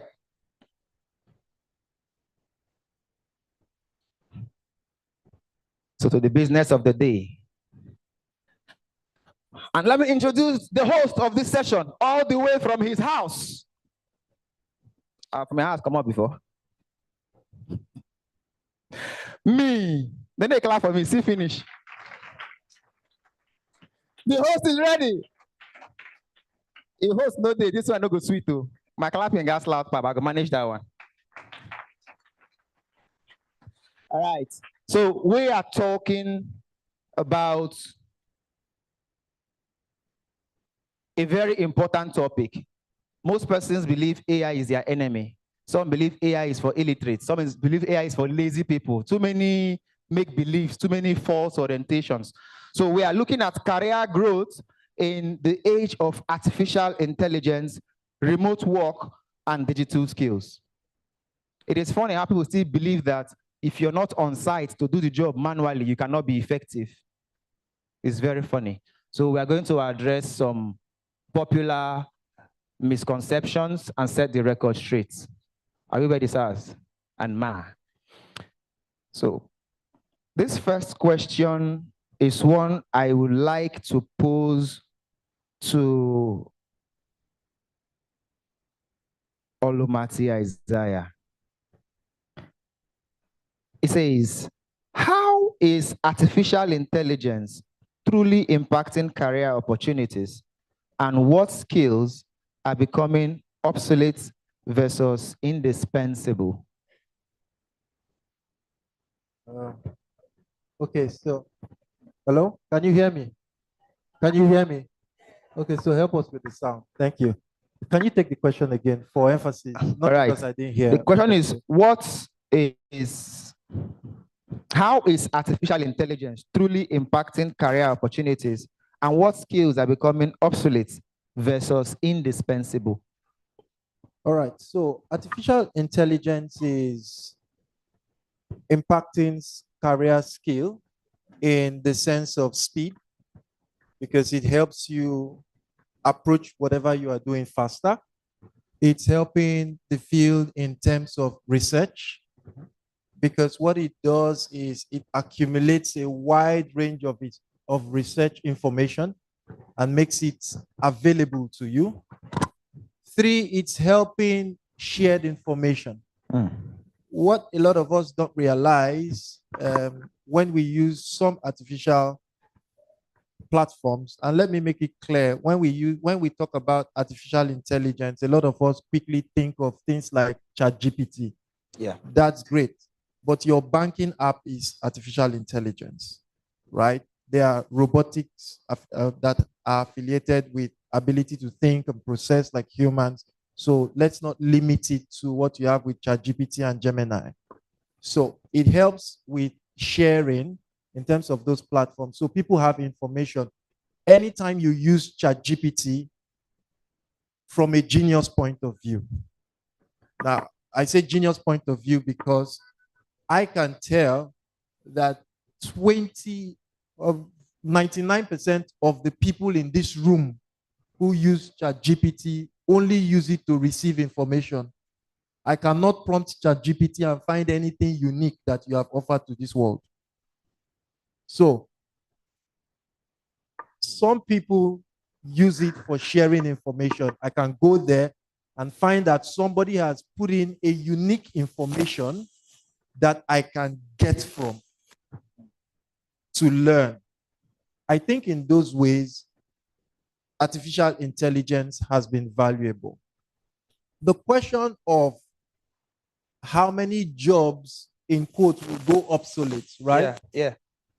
The answer for me is quite different from what a lot of people think. The jobs don't go obsolete. They are just combined. Okay. Jobs are not going obsolete. I just want to explain that. When us left, people said the jobs of typists had closed. Did it close? No. There are more typists in the world than ever. A good number of you have laptops, and when you are typing, you are a typist. The difference is that there is now the use of Microsoft Words and other things that would have needed more people combined. The people who lose employment, not jobs, are people who by default are not trained to think. Thinking is not a gift of nature, it's a learned art. So if you are not trained to think, yes, you will lose job. Not that the jobs will go obsolete. You will just not be able to function in the new operating system required for the job. Does this make sense? Thank you very much, sir. Okay, so thinking is a learned act. Yep. So from what you said, what then should we unlearn or replace the art of thinking that we have incorporated or adopted? So how, if we unlearn that, what should we be looking to learn to replace that thinking culture that most of us are sadly deep into?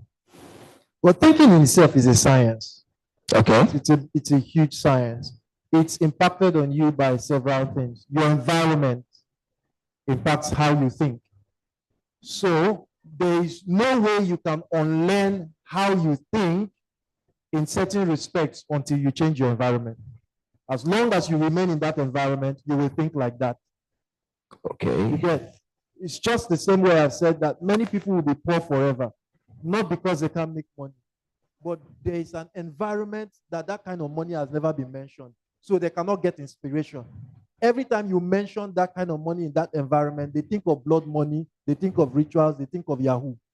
So it blocks the best of their intelligence from thinking of how exactly to function like this. So environment must change. Exactly. Relationships must change. The very foundation of every human thinking is his family. If you come from a family where thinking does not function, then you are at a problem. Science tells us that the thinking of a child is formed perfectly by age 7. And that thinking is drawn first from your home. And to upturn that thinking requires, quite frankly, another 7 to 12 years. 7 to 12. Okay. So that's a problem that you have. Okay. To upturn that thinking. So you need the blessing of an environment. You need the blessing of a right family. And if you don't find yourself there, you need the blessing of good friends. And if you don't find yourself there, you now need the blessing of good education. Now, when I say education, the first thing you have is academics. Academics is totally different from education. Agreed. Academics is simply the ability to receive information from a well-defined institution and a lecturer heading that place, and then be able to give back the same information when there's an exam before you to score a point. But that is not, education is your ability to interact with life, to find all of the options in life and make the best decisions from it. Learn from it, update it, innovate on it, and give new ideas. That's really what education is. Okay, so you now have to find the best education. If you can do these few things that I mentioned, you may, hopefully, be able to change how you think. I use the word may because there are people who will be in water and they will still be dirty. And there are people who will be in water and they'll be thirsty. Thank you. Thank you very much. Now, speaking of being in water, if you want to clap, clap. Thank you. I want to confuse the spirit. Now, speaking of being in water and being clean, I think that's where I would like to draw the next question from. And that will go to Veronica's daughter. This question is one that I'm pretty sure is banging in the heads of most persons who are here seated. And they are asking, based off of the last conversation we had before this session, say, what role does personal branding in this context is online presence, portfolios, LinkedIn, social media activities in general.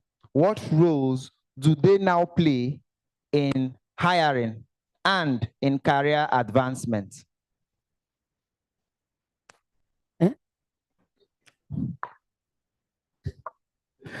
What role does personal branding now play in hiring and career advancement?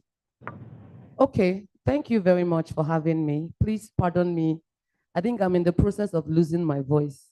It never go finish, it still remain. So please pay close attention. Now, when it comes to personal branding, a lot of us have it wrong. When you think of personal branding, a lot of people believe personal branding is about maybe wearing beautiful clothes, taking beautiful pictures, and posting them online. It is a part of personal branding, but not the whole. Let me take myself as an example. If you followed me on Facebook and Instagram around 2017, late 2017, early 2018, 2019. Then you compare the Veronica's daughter you knew then and the person you're seeing now, then you would understand what personal branding really means. When I started on social media, I decided I was going to start on my own terms. I was going to start social media as myself. I wasn't going to do too much. I wasn't going to pretend to be who I was not. So what did I do? Don't forget, in those early days, it was easy to appear anyhow on Facebook. But on Instagram, who remembers that it was a different ball game? On Instagram, most people on Instagram were heavily made up. They wore hair, they wore gorgeous clothes.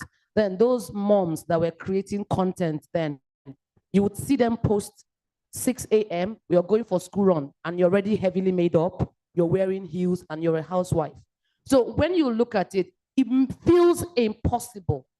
You look at yourself and you know that this thing does not in any way reflect my reality. So it did not really allow me come on Instagram for a very long time. But late 2018, I decided if I was going to appear on social media, on Instagram, I was going to appear as myself. And what's that? I was going to wear my bra, wear my Apgat t-shirt, tie my wrapper.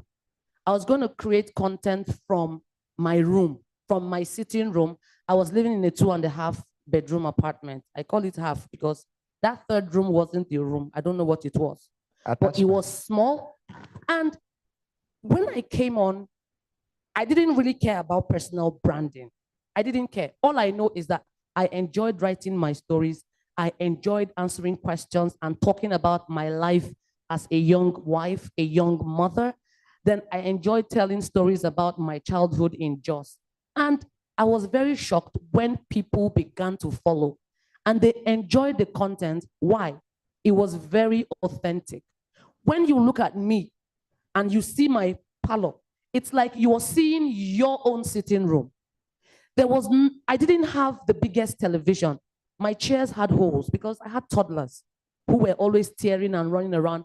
I didn't care about pretending that this wasn't my house. I showed myself the way I was. My followers began to grow. My brand, which I didn't know I was building, began to grow. Now, around 2020, 2021, 2022, I started getting to work with a lot of brands. And you know, like I always tell people, you can never improve on something you have never started. You can't improve. Exactly. Some people told me you can wait when you people finish building your house. So you would have aesthetically pleasing background so that your videos will go viral. I said, this is what I have and I'm gonna start now. I started. I was posting my videos, I was creating my content until in 2021, we moved into our own house. And suddenly, of course, the aesthetics changed. What came with that change? The only difference was maybe the background, but the fact still remains, I remained my authentic self. But I also came to a realization that there are brands I can never work with if I continue posting my content the way I was posting it. It didn't mean I was supposed to lose my originality, but it was time for me to clean it up. And by clean it up, it simply means, Ella, you can no longer attend events wearing bathroom slippers. Okay. I would wear bathroom slippers and come to your wedding. I didn't care because I felt it's not my wedding, not be me they marry. She should be happy I came. I'll wear my bathroom slippers and carry my car key and enter. If I come here, I can walk on this stage with bathroom slippers. If you want to listen to me, listen. But I realized now you are becoming a brand. You need to represent the values you are giving. A company will not invite you to their event if you keep looking like this. I had to step out of my comfort zone. What did I do? I began to take very worthy notes of the kind of clothes I wore, where I appeared, the kind of videos I did. And let me tell you something about content creation on social media. If you are consistent, you check the content you posted 1 year ago. Check it against the one you posted today. There is a very big difference. That consistency means you keep on improving. Right now, I'll look back at some of the videos I did 3 years ago. Shame we want to envelop me. But I remember that was where I was at that time. Now, what personal branding did was that I had a promise to my clients. I was authentic, I had integrity, I had the trust of my audience. Now it was time for me to look the part. Now you can invite me. Shey, when I walked here, were people not thinking, this woman fine, no? Did people think it? Now, if I had come a different way, most of you will be like, after reading the profile, you'll be like, you say this woman has a PhD? How? So personal branding is all about showcasing the values and attracting clients that can pay you what you are worth. Clients that would want to work with you because your very presence brings or adds value to their own brand and their own presentation. That's exactly what it means. It doesn't mean you need to go and pretend to be who you are not. No. Now, if you're still living in the same house, all you have to do, personal branding demands, sweep it. Pick a corner in your room, arrange it so you can talk. Because the client you are talking to does not need to know that you live in a one-room apartment with 17 other people. They are not asking you that. This is your beginning, but clean it up. Wear better clothes. If it is one cloth you have, iron it. If you're making videos, if you don't have filter, you don't have, is it filter? What's that? A ring light. Tripod, ring light, go outside. When I started my videos, I'll stand in front of the window, clean my camera, that's my phone, take my novels, stack it up, and put my phone on it. If you see the video, you will never know that it was not shot with a tripod. Now I have the tripod, I have the lights, I barely use them. So don't tell me you're not starting simply because you don't have the gadget. You will have the gadget and still not do it. So when we're talking of brand, brands are built along the way. You don't wake up today and build a brand today. Brands are built from that room. Amazon, they showed out the garage where they started. Coca-Cola, check the biggest brands you know. Check the way they began. Most of us are interested in, you want to blow immediately. Let's talk about Tony Elumelu. We knew him as the head of UBA. We never associated a personal brand with Tony Elumelu. It wasn't until a few years ago he began showing us that part of him after he left UBA, is he not? Yeah. He now started building the personal brand of Tony Elumelu, being the boss of Tony Elumelu Foundation. We started seeing him on private jets, exercise, his white party. Those are seriously curated content. So you would know that for people that are going to work with this guy, this is the kind of persona he wants you to see. So when we think of your brand, what do you want us to see? Do you want us to see a dependable person who, see, personal branding is a lot. It's not just about your business. It's also about your habits. Where do we see you? When there are videos of you on the internet, even unaware videos, where are you? Who are you with? What are you doing? What values are you showcasing? What causes are you supporting? Some of you, in fact, content thing, the social media thing is a lot. But let me leave you with this.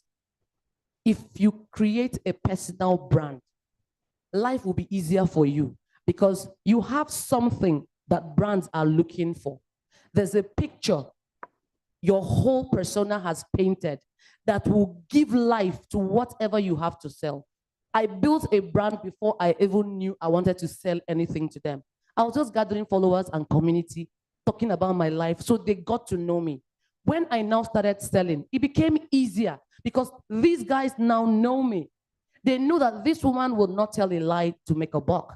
I will not compromise my values. They know the church I go to. They know my kids. They know my village. I'm not saying you should put that out there. It depends on the kind of brand you want. But I was creating a lifestyle and family brand. So they know my kids. They know how my parents treated me while growing up. So in their minds, we know this woman. So a lot of them recommended me. You saw where they said she's a lecturer, HOD. I did not apply for that job a single day. A stranger on the internet, whom I have not met till today, recommended me and told the pro-chancellor. She said, there's this lady I think this school needs. She's this, she's that. The man said, okay, hook us up. And that was how I got that job. If not for the personal brand I had built, I go follow Stanford Road, define who go employ me with my PhD. So build the personal brand and then watch other things fall in line. Thank you. Thank you very much. That was very detailed, ma. Thank you. Yeah, I was waiting to ask about the career advancement part, but you did justice to it. So to wrap up what you said, if I get you clearly, sometimes most persons have exchanged contacts. And then you now see people you might know from your contact list. And then you'll be looking at, now this person will sit down near me, will wear iron shirts with this. It will just bother you. So that intention you have or you had when you took that contact might just come back and upset that person. There's something Facebook does. If you're my friend on Facebook, you follow a page I never knew existed, you leave a silly comment under a very silly topic, Facebook has a way of showing it to your people. Like, see the person where you be friend with, see what's in the talk. And I've seen that about my colleagues. It is really puzzling. It really changed the way I see some persons, right? So in hiring, in career advancement, some of you might be wondering why people are distancing themselves from you. They have an idea, a different idea about you, probably because of one picture, one comment, one post. Okay. Yeah. Okay, to buttress that, there's something most of us don't understand. You think you are different from the comments you leave online. You're not. The comments you leave online, that's you. You may argue, but that's fine. We are in the digital age. Now, our parents were very lucky. Don't think you are worse than your parents. Our parents were probably worse than we are. But the problem is they did not leave any evidence. If you were to ask your mother or father if they want to be honest with you, if they tell you the terrible things they did as young people, you will be shocked. But how you want to hold them? Evidence, no day. Now, you, by yourself, you are documenting the evidence of your bad behavior and you're posting it online in the name of cruise. Balling. As in, the weapon that is fashioned against you is you. Hey. Now, the some of you think that it's in my phone, so nobody has it. You're wrong. The fact that that picture or video exists is an issue.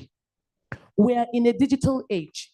Someone can hack into your cloud. I have a friend whose phone got bad. She took the phone to the phone repairer. Guess what happened? Sure, you go open the phone for the phone repairer. All her noodles and wonderful videos. Why? Why? Now, imagine, some of you don't know that you are going to amount to anything later. You don't know. Because if you did know, some of the things you're doing, you no go near them. Even if you near them, there will be no documented evidence existing anywhere on planet Earth. Some of you are on TikTok. You are doing challenge. There are so many things you're doing. For the ladies, you're going bare-chested. You are doing this, you're doing that. Cameras are in your front and you're laughing because you're drunk. What you don't know is that sometime in the future, these things would come out. And it may come out when your sense is finally complete. I see a lot of young people, and I feel that maybe our brains are developing later and later and later. So you do the things you do. The one that is paining me is that you are the one uploading it. And I'm thinking, this person knows, he knows see this thing before he upload them. So you are comfortable with people seeing this about you. Some of you don't know that tomorrow your future ministers and governors, some of you are shouting amen. You are shouting amen, but your nudes with your face is in somebody's phone. Don't shout amen. Retrieve it. It may be too late, but anything that you do online, and when I say online, I don't even mean posting. Your phone is already online. I hope you know. Your phone is already online. Somebody can clone they are cloning phones. We're cloning WhatsApp. So nothing is as private as you think they are. If you want to try me, check on Google or Instagram, ask for shoes. Or converse with someone and say, I'm looking for shoes to buy. 5 minutes, open your phone. You will start seeing shoes. They will be showing you shoes on TikTok, shoes on Facebook, shoes on everywhere. It shows you are being listened to. And for those of you that are using ChatGPT as your personal confessor, share you heard, didn't you hear it? That ChatGPT can be requested to act as what? Witness against you. Who heard it? Did you hear it? So some of you will enter and tell ChatGPT, I cheated on my husband. I swear, I cheated on my husband yesterday. He nearly found out. Please, can you tell me, give me 5 examples of how I can get out of it? ChatGPT will say, oh, I know you are feeling bad that you cheated, but don't worry, you are not the only cheat. You are plenty. Here are 5 ways you can tell your husband that you weren't cheating, you were just playing. Now, the law has told us that if for any reason you have a case, they can request your ChatGPT history and it will tell us everything. So if it is your online diary, sorry for you. Please, everything you post online will come back to haunt you. Wow. Your employers are looking. Now, I have an event, and 2 ladies recommend beautiful girls. What did I do? Who can guess the first thing I did? Instagram. I went to their Instagram. Sharp. My breast won't wound me. I just opened the Instagram. Even me, I was now thinking, very beautiful girls, well-spoken, waiting spoiler. The value you are bringing to me, you are going to add to my event. I cannot tag you and say, this was my red carpet host. Exactly. They will go to your page and this is what they will see. Exactly. You are staining my white. So the same way as you are, the way you are applying for that job, understand that they are going through your socials. They will do a deep dive. If you like, delete it. They will do a deep dive. They will bring it out. Some of you have gone to clean up. Nothing is ever erased when it comes to digital footprint. They are not erasing nothing. So please, be careful. Whatever you post is exactly what you want the public, what you want the world to know about you. Finally, it's like telling somebody a secret. I don't care if the person is the bone of your marrow. The moment it leaves your lips, it is no longer a secret. If you did not hear anything, hear this one. It's a secret because nobody knows about it. Only you and your God. The moment you tell your best friend, who also has another word? Best friend. And the best friend has what? Becomes and our the secret. other best friend has like 17 other best friends. Our secret. That don't spread. It's an open secret. The same thing. If you don't want anything to resurface and cause you embarrassment in the future, don't put it out there. Thank you. Mommy, thank you very much. Okay. Very detailed, very practical, with real life examples. So employers are always going to check out your social media. Let me also add something very quickly. Please go ahead, sir. A personal brand is the combination of your real-time personality and your digital personality. We live in an audit generation. While you are posting fine pictures on Facebook, assuming a personality, people are trying to know where you live, to know if that personality matches that one. Don't forget. So some people have a virtual life and they now have a real life. A personal brand is the combination of both. What you do online should be reflective of the same thing that you do offline. Once you miss it at this point, you have also missed it because the people are auditing you down to your homes. Thank you. Thank you very much, sir. That was very detailed too. The next one is a question I'm also sure this guy look me, this in their head. See, the global shift towards remote work is a thing that is gaining momentum every other day, right? Now, how can young professionals compete to stay relevant on relevant platforms? How can employers also make room for this evolution that is coming? I would like to ask this to Mr. Ekene. In your industry and industry beyond. All right. So good afternoon, everybody, once again. Thank you so much for this opportunity. So talking about remote work, I will talk a bit from the perspective of my industry. I work in the oil and gas sector as a wireline field engineer. I would like to pick it up from what the previous panelists have said. When it comes to AI, remote work, let me say that AI is not here to take your jobs, but it is here to take the jobs of those who don't know how to use it. So if you don't know how to use the technology that keeps on coming up day by day, that's where you are in danger. But the AI or the technology itself is not set to take your jobs. What we do, we acquire information from wells, oil and gas wells. We want to know how much hydrocarbon is in the formation, such that we know if they can be produced in commercial quantities. In the past, an engineer, operators, tools had to go physically to the rig for these operations to happen. But it started becoming that some companies started having shortage of skills. You needed an engineer on this location, you needed another engineer on this location. So there are 10 locations right now, and you needed 10 engineers. It was getting expensive. So technology came in, and there was the introduction of what we call remote work. So you had remote engineers. So I can be in a remote location, offshore or wherever. I set up my internet, VSAT, and another engineer in town can remote into my system and acquire the data that I was supposed to acquire on site.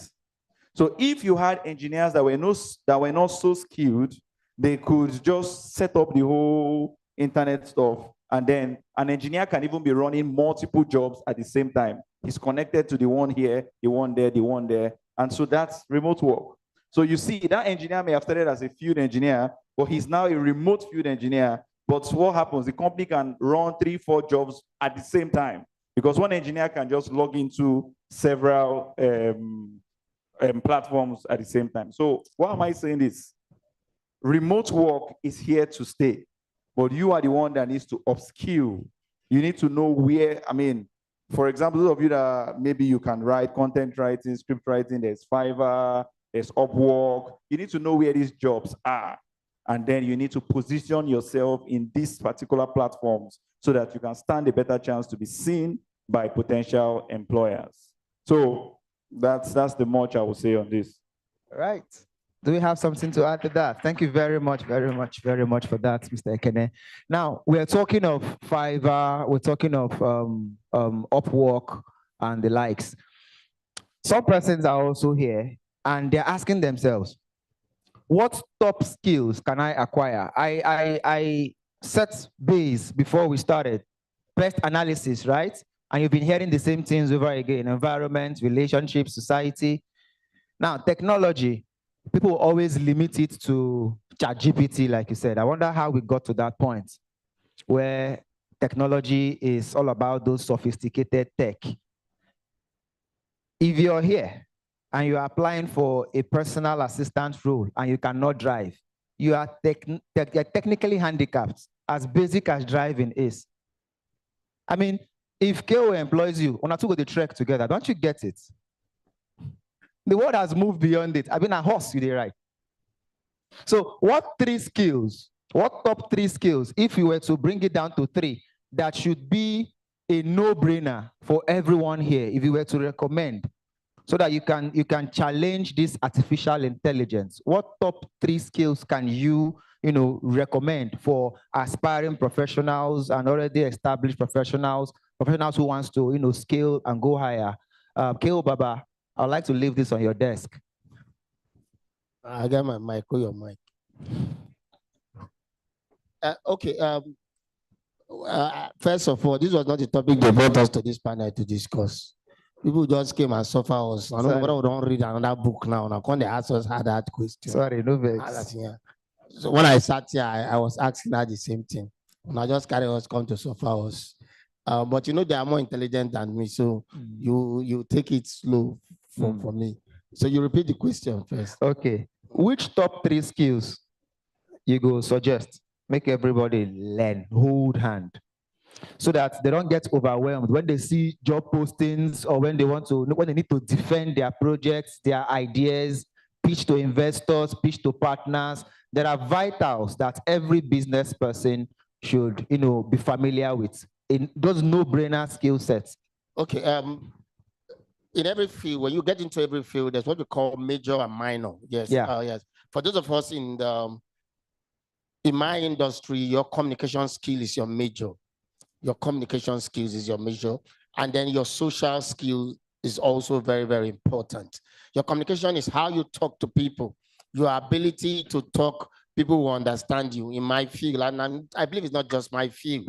In every field you are, you need to know how to communicate. So I look between communication skills, social skills, and technical skills. I put these 3 together. Whether you sell in the market, whether you say you are, even if you say you run hospitality business, understand, know how to communicate. Communication has to do with marketing, management, everything, put it in place. We're even talking about AI. We're talking about ChatGPT. Let me tell you that thing. If you don't know how to communicate, now how to ask it proper questions, you will not get proper answer. I don't know where you get my point. Yeah. Yes. So your ability to, when you grab ideas, share it. When you have solutions to problems, share it, and share it in a way that people will understand you. Do you know that there are people who have solutions to problems, but when you ask them how, they cannot explain? I've met a couple of persons like that. Yeah. They can't. So know how to communicate. Even when we talk about knowing how to negotiate, now communication skill, everything we talk to you about, that's key. Number 2 thing is your social skills. Today's generation don't know how to get into that space, and you can make people your friend. I've had an experience, got somebody involved in a job, and the person was like fighting with everybody. That's what we have, because it's a Gen Z thing. A Gen Z thing, you just get that you want to be superior, you want to dominate, and you don't know that knowing how to dominate is not as important as knowing how to collaborate. So you must know how to work with people. Whether they're employing you in the bank, in Shell, LNG, anywhere, even if they put in PDP, APC, you must know how to work with people first. Even if you join Oloma to Oloma party, you must know how to work with people. If you don't even know how to work with people, when they have fashion, your own fashion, you must know how to work with them. So your social skills, I call it social intelligence. Some of us lack it. My colleagues will easily tell you that I enjoy certain advantage that people don't enjoy. Certain advantage. And these 2 things I don't tell you first thing first follow, but I can tell you I don't lack social intelligence. One day, a few weeks ago, she's here. Somebody said was trying to get her to post something. She and women in Port Harcourt, and they were calling what amount. And I was telling the person, what works for most of you in Port Harcourt, you just wish that you've not built any relationship with anybody, that you can just wake up and call the person you want post. He goes, oh yeah, bring her now. The person is not jobless. And then I said to the person, I can scroll down my chat when she's asking me, give me this thing, my post now. She was even following me up. Your people never see send it in my post. What changed is that I know how to socialize. I know how to relate with people. Some of you have customers, you are fighting the customers. Where I used to eat when I was growing up in Duke, human was always quarreling with customers. So one day I told people, say, this business, you must have it cook well, but you know go last. Fast forward to many years, I went back to the same place. She was not selling. And I see what happened on the stage after they stopped to buy from her. So we just have people, most of you are warriors, instead of becoming people who know how to work things out to people. So take time, learn how to communicate, become somebody who knows how to speak good English, who knows how to write proper things, who knows how to share ideas, provide solutions, become somebody who knows how to relate, who knows how to respect people, who knows how to understand loyalty. Anything I want in this town, I will get it. I'm not joking. Give me time, anything. Okay, there's a particular agency that is in charge of something. So my friend called me this morning. I said, nah, they don't change this food, madam. They don't bring one new man. No. I say, where the man from? He said, the man from Edo. And now I call Amani, and then I said, Amani is from Edo. I said, Amani will go give one person one complimentary ticket. The man from Edo, these people, they are because him from Edo now, you go use your Edo, interact with them. You go come free. with his friends. Then when he Okay. comes, I will make sure you serve him well. I don't build my relationship. But some of you will not know that you can call me anytime that they are harassing, some boys are harassing you on the street. And I will say, give one of them phone. And you will give one of them phone. They will say, okay, we'll leave them on countless occasions because to you, the boys are out. But when I see them stand on the road, I will drive back and say, why not they stand like this and give them 20,000 naira to chop and everything. Some guys went to put my billboards on event. If you go to put billboards on the road and the boys on the road want to harass you and they see my pictures, it has happened countless times. Say, now because of Mayor Naime could they leave you? What I have is social skills that you can tell me this thing is 10 million naira. I will tell you I will pay 2 million. Watch out. Give me 2 weeks. In 2-3 weeks, I will pay. So you must that. Some of you get into a space, you're already fighting your supervisor. You don't report everybody, eye service. You don't talk, no be you, attendant register, they where they go know who come late, who no come late. But now you go say, sir, are you aware that this person came late? I am a disciplinarian. Oh, no, disciplinarian for a junior colleague. No, most of you must learn. You have social skills, how to relate to people, how to make friends, how to turn enemies to become friends, how to be there for people, be sacrificial. Yes. I'll sell my event easily. Why? Because when I finish Mayor of Pitakwa in April, I don't sleep. In May, I will help 2 people sell their own. In June, the same thing. In August, September, November, December. So when it gets to April, the 2 people or 3 people from each month, they will jump on my own. And you, I go fool, you go think say na juju. It's not juju. It's collaboration. Yeah, so know how to do that is important. Now, the next one is technical skill. The field that you choose, there is something you must do in that field. If you say you're a public speaker, you must. If you say that, as we're talking, that is in oil and gas, that particular position, there is something that is required for you to deliver on that job. Yes, if I say I'm a comedian and they invite me to do stand-up comedy, I'm singing. Even if the song is sweet, most people will frown. There is what is required for the job, that technical skill, the key thing that you are supposed to do. If you are a driver and you don't know how to drive, but you know how to wash car very well. Imagine the cook. That's why I know they're happy with men. We sabi make myself and sabi cook. My friend got make money. Because if you know how to sweep as a man, clean house, cook very well, take care of baby, and you don't know how to provide money, A useless skill. you are a useless husband. But the wives will agree with you that if I can provide very well and I drop that 1 million naira, 2 million naira monthly for a house, and I don't know how to cook like me, I don't know how to sweep like me, my wife will tell you that I'm a responsible husband. I'm using this illustration for technical skills. So that's what is required in your field. How come you know too many things about every other person's job and nothing about your own job? How come you say you are a sound engineer, but you know how to operate AC very well, and you know how the decorator is supposed to decorate in, and when we keep you on the console, we cannot have good sound? That means you are in the wrong job. So technical skill, that's the next skill. Any job you choose, learn it. Some of you want to be master of, jack of all trades, master of none. But I'm telling you, in today's world, you must be master of at least one. And when you wake up, if they tap me at any time to anchor an event, to do stand-up, I should be able to do it. If you tap me at any time to present a lecture on sales and marketing, I should be able to do it. If you tap her, the same thing with Olumati, my friend. Those skills where you need for that particular job, you get them. You say you want to do dry cleaning services. And me and you know you cannot wash clothes. And you cannot iron. Or you hire somebody you know do them. You hire one person cloth 2 lines. You lack that skills. You lack it there. So please, I'm begging you. There are a lot of skills we can talk about, but I look at life and say communication skill is important. Social skills is important. Technical skills that you must understand the core of your career circle. You must understand it. You must understand it. If you say you want to do politics in Nigeria, that's why I'm complaining. I used to tell Lomati that this politics you will not succeed. You are too intelligent for it. The technical skill for Nigerian politics is lie, thief, wrong with ballot box, be crazy. So when I heard he was talking and I was sitting there, I was saying, this guy is still never ready to win this He's election. overqualified. You're overqualified. Just overqualified.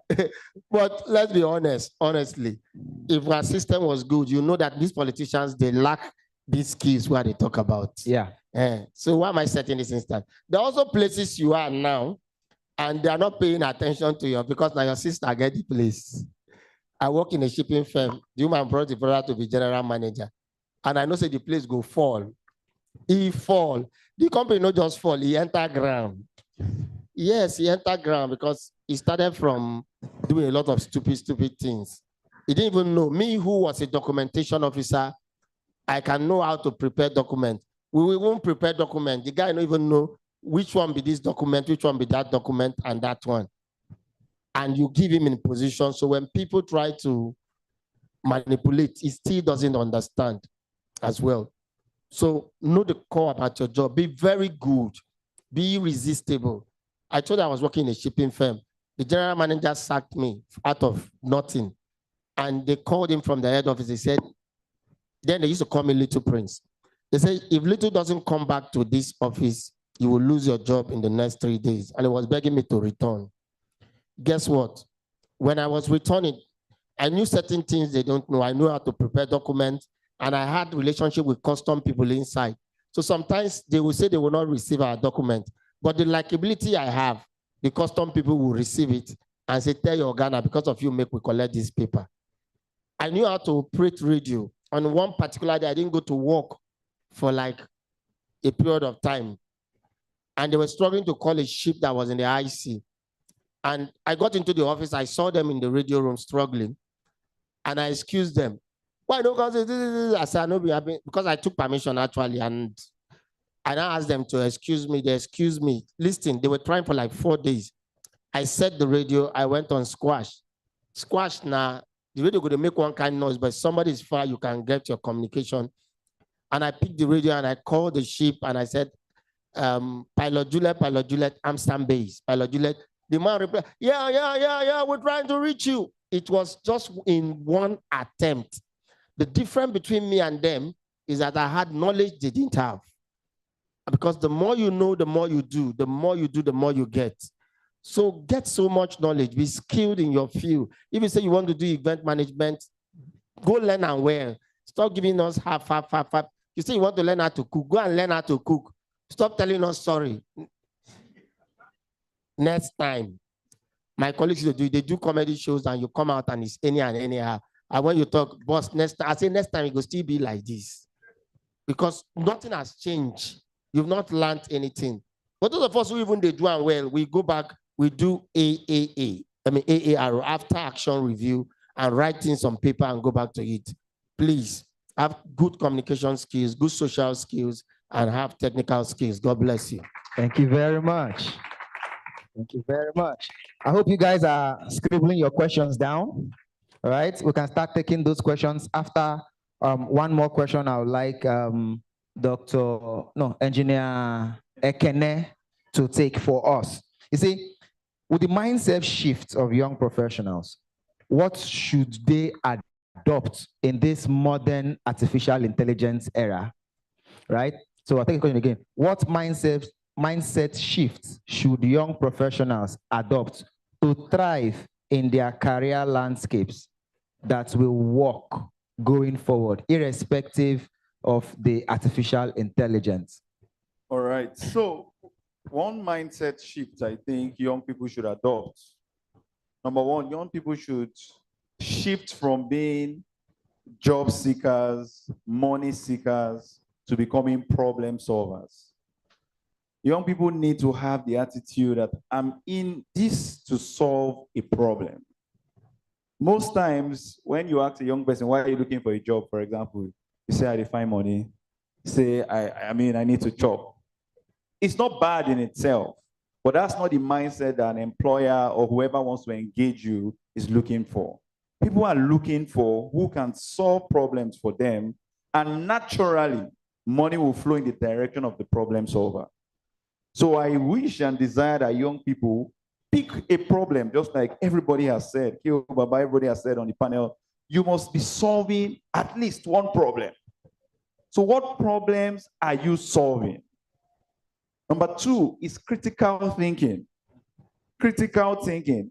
Many a times, that's how somebody can do a job. You will know that this person did not put so much thought into this. It's just an haphazard. You can tell that this one a rush work. But somebody can bring a carpenter in your house. You told him to do a table. And when you see how the table was finished, you will know that some thoughts, some intentionality was put into this. Many a times when we are giving tasks, whether AI or no AI, Kiyobaba said that the level of query you give to AI is the level of answer. It is garbage in, garbage out. If you query it well, it will give you good answers. Same thing, whether there is AI or no AI, does not remove the part of you critically thinking. Young people must be able to sit down. Three things that we must know how to do as young people. We must be able to sit down. Number two, we must be able to think. Number three, we must be able to read. Because these are things that will help your mind to be expanded. You cannot think beyond what you know. When you go to places, when you read books, when you travel, what does it do? It expands your mind to possibilities. Have you ever, traveled? The first time I traveled out of the country for my very first time, they told me that a taxi was going to come and pick me at the train station.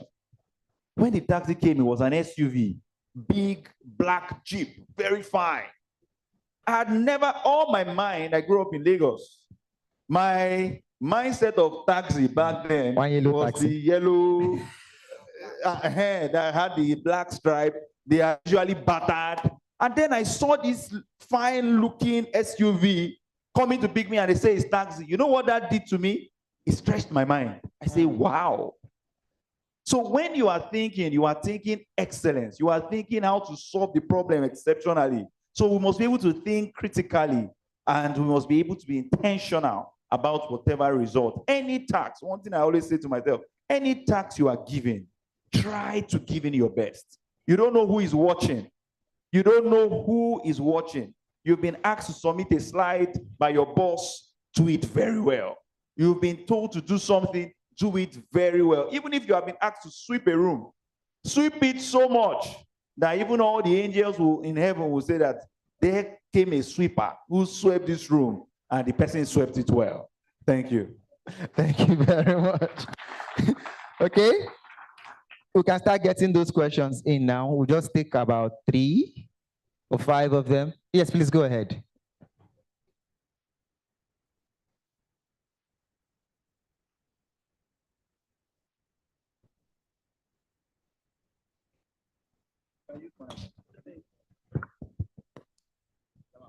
Okay, thank you very much. Now, wow. With your PhD. It's technology. Yes, on mic. You see, no technical skill for mic. It's okay. Not be my field with that. Now, as a teacher, I like making things as simple as possible. When we say AI, a lot of us, our mind they cut. Because you think it's something very advanced. When they say AI, you begin to think of coding, Java, Python. You don't know that AI is simply what you've been using for a very long time. Some of you do your businesses, your WhatsApp champions. That welcome message that appears even if someone chats you by 2 a.m. Now you reply. Not be you reply. That is AI at work. Every time you schedule your post, in fact, using social media is artificial intelligence. What artificial intelligence does is that it monitors your pattern. It tends to know your habits, then gives you things it feels you would like. But just like the engineer said, AI will not take your job, but AI will replace people who refuse to learn to work with AI. A simple illustration is, who remembered when, most of us here are young, but who remembered what an abacus is? When I remember what an abacus be, that was what we were using to count. When did you see abacus last? Now, do you remember the first time you held a calculator in your hand? In your mind, you were blown. You were thinking, you mean I can punch in 1 million times 300 million? How many of you did that? And the calculator will just give you numbers. It's mind-blowing. Does it mean your brain stopped thinking or calculating? It just did it quicker and gave you more time to do other things. There are things AI cannot do for you. AI is like your personal assistant. Now you go send them. You are the person, just like KO said, you will prompt. If you don't prompt well, you will receive garbage. So don't think of AI as something complicated. No. The first time you used Blender, when we were younger, as an Anambra woman, they told my mother and her people told us that if you grind beans, no, if you grind tomato, it will not be sweet. It's not true. It's poverty. So we will now use grinding stone because they told us it will add flavor. They didn't have money to buy blender. Now, you can cook the hardest Igbo soup. What's the hardest Igbo soup? Anything that has cocoyam in it, whether bitter leaf soup or has soup. You know, it used to be very difficult. Why? You will first wash bitter leaf. Then you will cook cocoyam and pound it. It will take you sometimes 2 hours if you were to do everything manually. Because don't forget, when we were younger, we were using one stove. No, which one? One stove. So the stove will cook the meat. You bring it down. Cook the cocoyam. Everything, one stove, 2 pots. But now, you can put 6 burners. You will put what here? The cocoyam here. In fact, the first time I saw this play out, I visited a friend here in Port Harcourt. I came from Jos. And I don't like cooking. I see it as stress. Our parents made it so hard that if I think of cooking, I can just remember suffering. So I went to her house and she said, are you hungry? I said, yes. She said she wants to cook onubu soup. My morale just fall. I said, 2 hours, I'm not going to job. She said, no, 30 minutes. My mind, I'm like, what witchcraft is this? Which 30 minutes? This girl has a rice cooker. She has a pressure pot. So she put the cocoyam in the pressure pot, put the meat on one burner. Then to annoy me, she put water for gari. I'm like, for you to do gari, soup go down. She said they go down together. I'm like, how? Pressure pot under 10 minutes, cooked the ede. She brought it out, and put it inside the yam pounder. I had never seen it. She did not pound it. She put it inside yam pounder, opened her freezer, brought out already washed bitter leaf. Ladies and gentlemen, the soup and the gari came out in less than 30 minutes. I was shocked. That was when I realized technology makes life easier. The gas cooker you're using, so is it not artificial intelligence?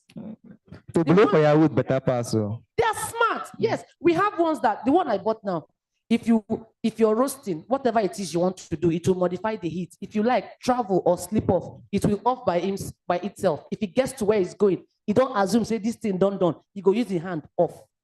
So technology is to make life easier for you. If I ask you, how many of you here are content creators? Let me see your hand. If you're a content creator.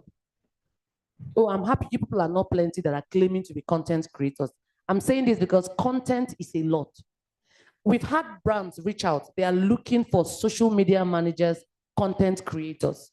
When we put out the feelers, you can get 500 replies.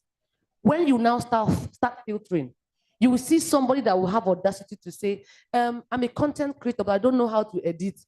So we will employ you and employ someone else to edit. Most of the times, why you are jobless is because you have refused to upskill. You have refused. You just do video and post, and you call yourself a content creator. Whatever it is you want to do it to the best of your ability. Do it so well that you can no longer be ignored. There is a niche for you. Wow. In whatever field, there's a niche for you. So just like they said, skill up. Do it better than everyone else. And AI is there to help you do it faster and better. Thank you. Thank you very much. Thank you very much. Okay, let's keep it 30 seconds. I have 2 questions and a contribution. This one says contribution on mindset to adopt. I think he's trying to add his 2 cents or her 2 cents to what Engineer Kenneth said. Say, don't just learn a tool or skill. always understand the problem that is. Do not follow trend, but build solution. That's how you stay valuable no matter how AI evolves.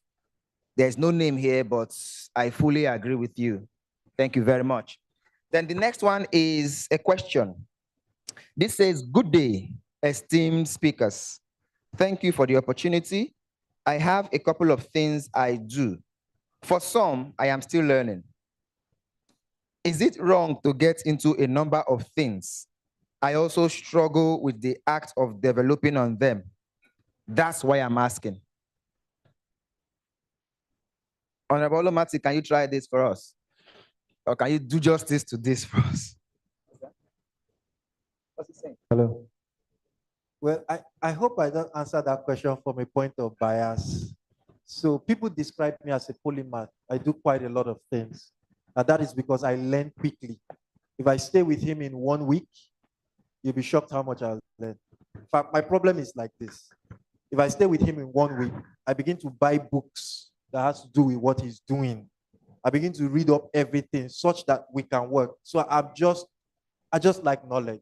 So I have books that people walk into my library and they say, so what are you doing with this book too? I'm like, well, I'm just inquisitive, right? So, but I pick the problem. The other part says that, read the question, there's a second part to it. Yeah, it said, is it wrong to get into a number of things? I also struggle with the act of developing on them. Struggle with developing on them. Now, once you begin to struggle with developing on them, it means that you will really never learn anything. You become overwhelmed. You become overwhelmed. So why are you picking up many things? What is the usefulness of many things? This is how to do many things. I believe that the world is interdependent.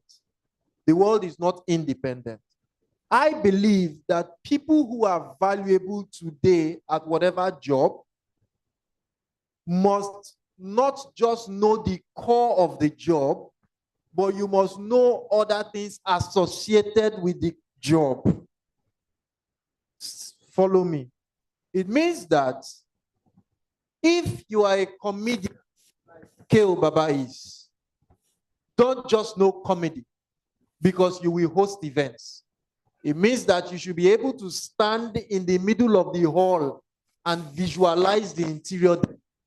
You don't have to be the one to do the decor, but you must be knowledgeable enough so that you can instruct the interior decorator on what to do to bring out what you want. You will not stop there. You have to have an eye for photography so that you know the kind of photographer to bring and the kind of shots you want. It's one of the things I love about my pastor. My pastor will say, look, you people are not getting it right. If you stay at that hall, there's an angle you will take. He will take the camera, he will show you it will work. He's a pastor, but he'll show you what photographers should do. Then you must have an idea how the ushers must operate. So it means that at some point in your life, you have to take time, sit back and study these tiny things so that it makes sense for your core.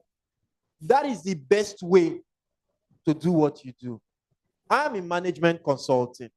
Of course, I have expression in entertainment and politics. If you are a management consulting, somebody will wake up one day and ask you a question that has to do with the oil and gas. I cannot be saying MMM. But again, I have a blessing because my first degree is in geology and I didn't throw it away. So when you ask questions, it's easy for me to look back. Like recently, there was the argument of average cost per kilometer and all of that. And I thought back there and I was laughing at them. Because I can tell those who really went to school to study the job and those who did not study at all. Because I am a geologist, but in part of my course or part of my study is a course called pavements. So everything about road construction, I am abreast with it. I did not say because I wanted to major in drilling, then I forget that those ones are important. I took all of them together. It's the same way I have ideas about oceanography. You can't study geology and not study the ocean beds. So I didn't just stop as a small course. I went beyond. While my classmates just wanted to pass exams, I went to buy books like I was going to read for PhD on the subject. Just sit down and read. So it's important that you know this. If you find out that you're unable to cope, major on something, you need something that gives you a life to excel. It is more important that you have something that can gather most for you than running around and gathering nothing. Thank you very much. Sorry, Thank you can very I much. just add something? Yes, please go Yeah, ahead. to what he said. Thank you so much. I also learned from what you said. Whoever asked that question, there was a book I read some years ago titled Finishing Strong by Steve Farrar. So, I mean, there's a survey, or there was a survey that was done that out of every 10 people that start something, only 2 eventually finish. So, since you are not a polymath like him, my advice to you is to pick one thing and be strong at it. And there's what we call failing forward. So quickly know whether you are good at it or not. Let's know if you are going to fail at it. At least you've learned one thing that you are not good at. You push it aside and then you go to the other thing. But when you are scared of trying anything, at the end of the day, you are not moving forward. So most times you miss 100% of the chances you don't take. So you need to start one thing. Even if you're a child of God, Paul at one point says, this one thing I do. So be strong at that one thing. Quickly fail. I tell young people a lot, fail quickly.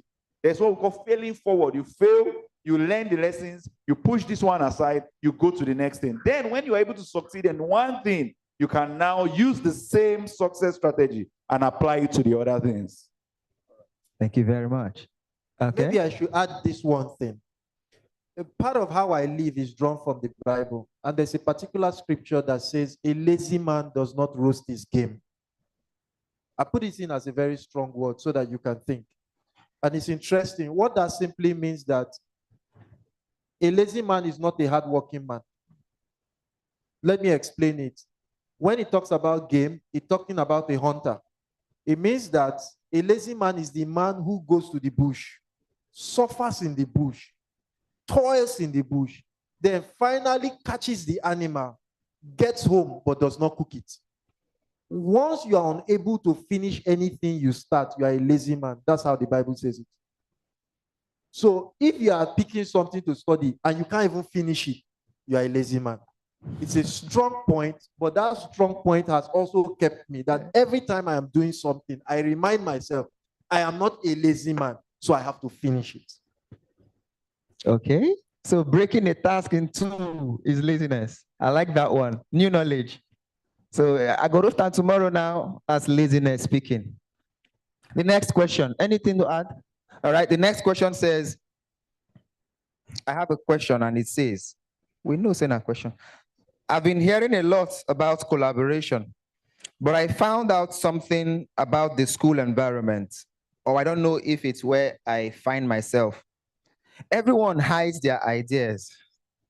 They don't want to share their ideas, but they want your ideas. What should I do to thrive? Okay, Baba. Okay, let me start by telling you a story. One day, many years ago, that was not my first experience. I had this joke. Okay, when I started my career, and I still think that if I turn back the hand of the clock, that's the mistake I will correct. Yes, because I was lucky. At one point, I was like that. I was giving that Kenny Black vibes or Dennis Pride vibes as it is of today. So when I go to event, my colleagues will say, "Aki will go perform last." Reason because when I get on stage, I'll be very long, and even the audience will not even want you to take the mic. So when I go to perform, and people will want to make video of me to share online, you don't ever try it. Reason then go thief my joke. When everybody was posting on Facebook later, count me out. I will not. The reason is I'm hiding my jokes. Abi? Yes. But you know the disadvantage? In trying to hide your joke, you are downplaying on visibility. And of recent, I can tell you, responsibility. People you see, they are busy, that they are getting jobs, they are getting engaged. Point out to a large extent is being tied to their visibility. People are paying more people that are visible than people that are competent. I'm talking about my industry. You see popular people, when you give them the mic, they don't have, my friend will call it elastic limit. Small thing, they don't finish, talk don't finish for their mouth. They can't even hold the crowd. If they get into a crowd, the place is noisy, they don't begin to shiver as well. They can't deliver on the job, but when they come, that first few minutes, people will shout. When they go to the red carpet, they will snap a lot of pictures. So that's for me sharing your story. So I remember I created a joke then, very careful. The ideas that you think that not only you get.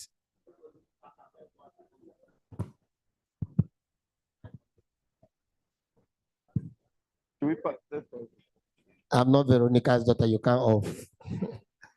You want to put me on that level, you know, having on mic too. My brother, if your battery is dead, I will call you out too. If you know his battery, come and change it. So my enemies will not laugh at me. So one day I got a joke, simple joke. I think I won't want to say Sheila stole my joke because we are like that joke, we've never met, so I cannot say. So the joke is simple. Say if somebody will ushers one wake up and somebody fine. If not fine girl, they will go pamper the old girl, wake up. If not one girl, they go stay fine. Hey, you call that person. You call this one. Like Temple will call the girl, they can't shout to embarrass the girl. Not the same thing, but very similar. So they crack that joke. They now hot for that time, small, they dodge them. You know the video. I mean, one day I was watching the video, Sheila cracked the joke. And I said, me and this guy never meet.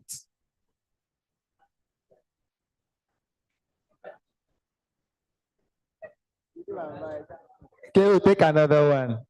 1-1. Come, I'll call your boss now. Now Veronica's daughter paid you to off mic. If now PDP and APC now, Wiki's mic was off by Sim. And Sim Sabi explain, you can't explain, Sim no offer. So to cut the long story short, some of you think that holding your ideas is helping your ideas. Listen, most times it's not about you, give it out. All of your colleagues, you say they are hiding their ideas, who don't make money from within them they hide. He said, if you are the light of the world, then he said, you do not, and he said, you do not light a candle and put it under a bushel, but on a hill so that it will give light. So you cannot be talented and then you have good ideas, you are buckling up and think it will flourish. Several people, when Masboro said a lot of rich people, a lot of things are buried in the cemetery. They are there because they don't unleash it. So let me also add to you, if you also feel like I feel today, I'm full of ideas, ask the people around me. If you also feel that when I drop my ideas, somebody will steal it, that means that was not really your idea. You are not good enough. If I create something, you can take that thing. I used to do no trade secret in my industry. Most of the things you see, like I went to my show, I said, I don't want my 5 million naira table to sit down for ground, put them up. A lot of my colleagues are doing the same thing. Me now, I go say, put them up. In my next show, I don't add something, put them up, put screen, make their picture, they show for that screen. As everything. So you must have idea and be willing to improve on it. You are the originator, and the original person should be open to innovation. When people tap your ideas, it should not make you less. It's quite unfortunate most times they come with so much capital. And so if you know that when they come with so much capital, they will take your ideas, please look, there are businesses that thrive out of relationship. When my colleagues come to me, they want to sell their ticket. I said, time don't go. No, they try set to the whole Port Harcourt. Pick 5 locations and you know that you need 1,000 people and you can get 200 from 5 locations. Focus on that 5. That's what it means. Be a strategic thinker. Push your ideas. Stop saying in school, how many rich people there for school? Have you asked yourself? They're all hiding their ideas. And those ideas sometimes when they add, now 1 naira, 10 kobo, no be saying a big ideas. So unleash it. When you bet your ideas, give it your best. When people try to do what you're doing, differentiate it with a few things. When you drop your ideas, immediately make sure the idea is not crawling. Run with it. You say, write the picture, make it play. Run with them. It's when you now do the idea, now you sprinkle and small. Now in the worry. But if you drop the ideas, you wake up every day and you are doing something to improve it. Before others will come, they will catch up. There's always what we call pace setter. You are like the trend maker. Now you start this thing. When others they do and say, before they go join you start, you are thinking, you are networking, you are expanding. So stop hiding your ideas because somebody will steal your idea. If they steal that one, another one will come. So please, thank you. Thank you very much. Okay, anything more to add? I think that's the last question. Veronica, Dr. Aziz. Well, in addition to what he said, it still depends on the kind of idea.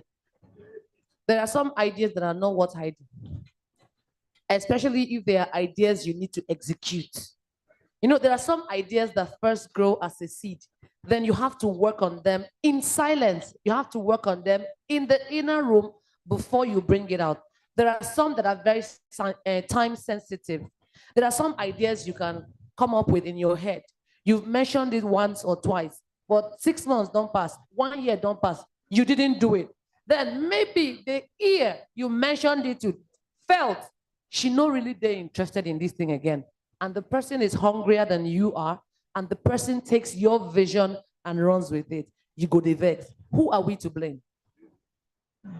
Now, there are some ideas or there are some businesses that must thrive in secrecy. There are business secrets. So I guess if you're still in school, you're not talking of business secret, maybe just an idea you want to work on. Ideas are time sensitive. Ideas need some work. If you take too long, don't cry when someone else who has more zeal and especially the hunger to grow and make something of themselves, if the person has more of that than you, don't cry when the person takes it, because the idea don't stay for your hand. The idea don't even tire. Even the idea waka by himself, go meet another person. Please execute me before I die. Thank you. Thank you very much. All right. At this point, we bring this honorable something for us. Okay. So before we bring this to a halt, just a closing in 5 seconds. Let's just wrap it up. Just 5 seconds. 5 seconds. I think we'll start with you since you're holding the mic. All right. Let me just start from ideas. Malcolm Gladwell wrote a book titled David and Goliath. Anybody read that book? It's one of the books I love and it's one of the books I hate. Before Malcolm wrote that book, I had taught David and Goliath in the same idea at different MBA classes. And once upon a time, I think it was early this year, I had to call someone out for mentioning that book because that person disagreed with me completely the day I shared the idea first on Facebook, but now agrees with Malcolm Gladwell. I don't know if it's his skin quality or that he has a book that sold popularly. Now, I've taken that to tell you that, like K.O. said, when you have an idea, I don't feel that idea is particular to you. I think that God just threw the idea in the world. Someone else will pick it. Yeah. And someone will execute it. So this is how we close. With every idea you have in your mind, be brave with your life. Thank you very much. Oh, okay. Okay, the closing. Yes. Let's do and go and eat rice.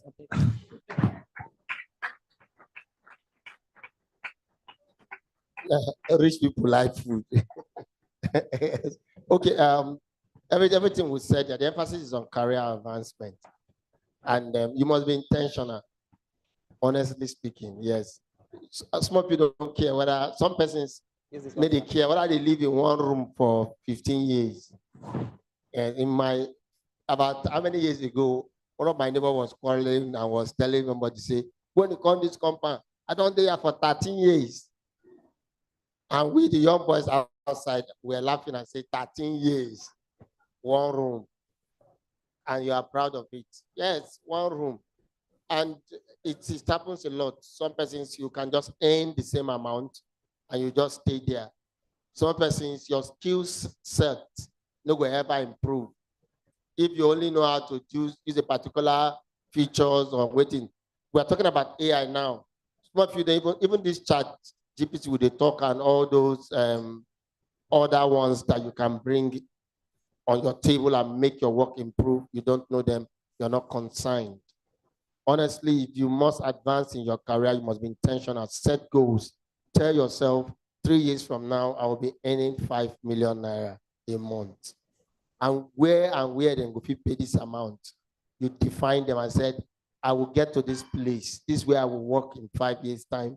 And you ask yourself, which skills are they looking for? And then you intentionally begin to acquire those skills. It has worked for me. I said to myself, even when I started earning 10,000, so I will go 20, 50, 100, 200, 500. Even when I moved to the point, I said, when you call me, I will tell you 1.5, 2.5. If you don't come, I stay house. I've always been intentional about it. And any skill you acquire, pay attention to the references and the statement that my madam made on personal branding. It will help. It will make it easier for you. God bless you. Thank you very much, Keo. So in closing, if you don't become something in life, you go explain tire to your children, and there will be no evidence. So stop giving excuses. Excuses are wonderful reasons for failures. In fact, I usually say that in life, you can have excuses or you can have results, but you cannot have both. So you need to choose. Do you want to give excuses or do you want to have results? Thank you. Thank you very much. All right. So at this point, we'll take a photo, right? All right. Okay. Our convener will join us.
Planning committee, planning committee, planning committee now. Wait, come first now. Never vex. Planning committee, where are you guys? Then after now, we would like to take a photo with everyone. If you're done eating, please join us. Let's just take one photo. And then the panelists will lead the exhibition. It's just one exhibitor for the now. So they'll just go there, walk with them, ask your questions, clear your curiosity real quick. That shouldn't take more than 5 minutes.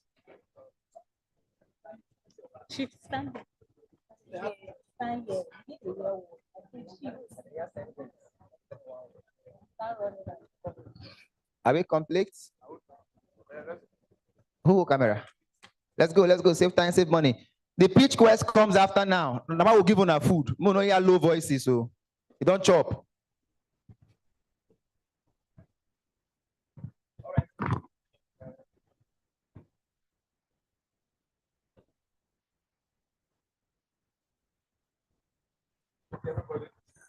Okay, everybody can join in now, please. If you're done with your food, please. Or you want to still join? You can put your food down and join. It's your choice, but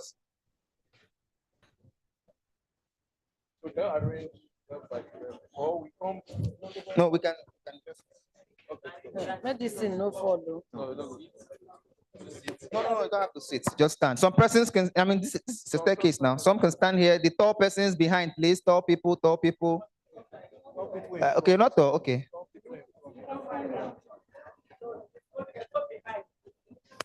No space for behind. If you tall past me, stand for ground, though.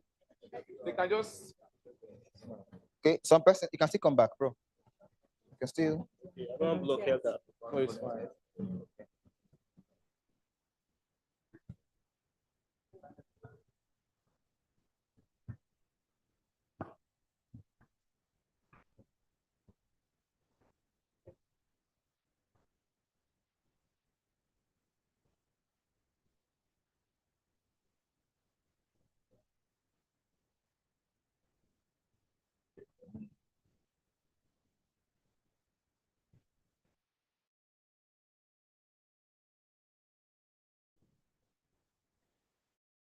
Yes, if you're here, you can just wait back. Let's take one photo with the volunteers, the planning committee and the volunteers. If you're a volunteer, Yeah, don't go. I will go and leave you people. yes. There. Okay, no wahala exhibition. Never vex now. Never vex. My boss, I agree to.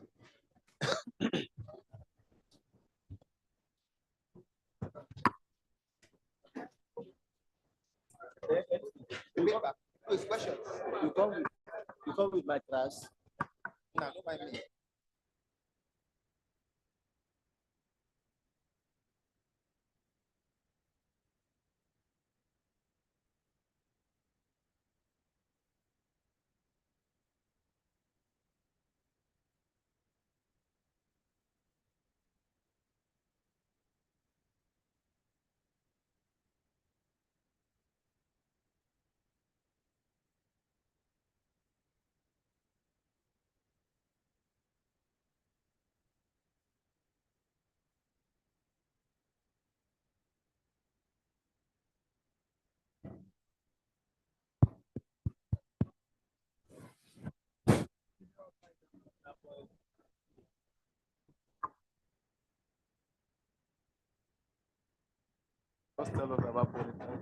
All right, good afternoon. Good afternoon, everyone. Thank you and welcome to our booth. So Bonitas Engineering and Equipment Company, we are very, very sound when it comes to truth tubing tools and truth tubing interventions. So interventions in the sense that if there's a lost tool in the well, we can go and fish it. We have those tools. We can provide any type of intervention when it comes to downhole tools or well intervention in the sense. So we have basic well intervention tools, which we are displaying here. I know you've heard of most servicing companies or top servicing companies like Schlumberger, Halliburton, and all of that. So yeah, so Bonitas can actually help because they can have the coil tubing equipment, but they need the tool to go and do the intervention. So that is where we'll come into play. So these are basic tools, for fishing, milling, and sand clean out here. So if you can look through the design on the wall, I'll call it design, but we know what we'll call it. It's a tool catalog. So we can see that we have some basic services like here we have the connector, we have a deployment tool, we have the milling tools in there. And that's a sample of what you can see here. So when you have like a cement in the well, you have to grind it and circulate the cuttings back to the top. So this will help you grind it. So if you can see, it doesn't have a smooth surface. So it's like you're trying to, for civil engineering, they call it pile. You're trying to pile, you're drilling, so this is what we use. So if you have something in well that has an inner fish neck, it is hollowed. This is like a spare, they call it a bulldog spare. So it goes in to retrieve that kind of tool.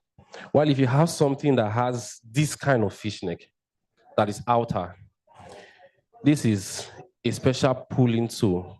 We call it a special profile pulling tool. It goes and pick it up because you can see that it has some dogs here. So in the sense whereby you have like a wire line, we know wire line, we know slick line, we are specialists when it comes to that. We cannot use any of this because it is wire. I was going to ask how it will rotate. No, we can't use any of that because it is wire. So you can see that this has like a spare, it has like a spare-like structure, or it's built like a spare. So this will actually have to go in, pick up all of those wires and you pull out of hole with it.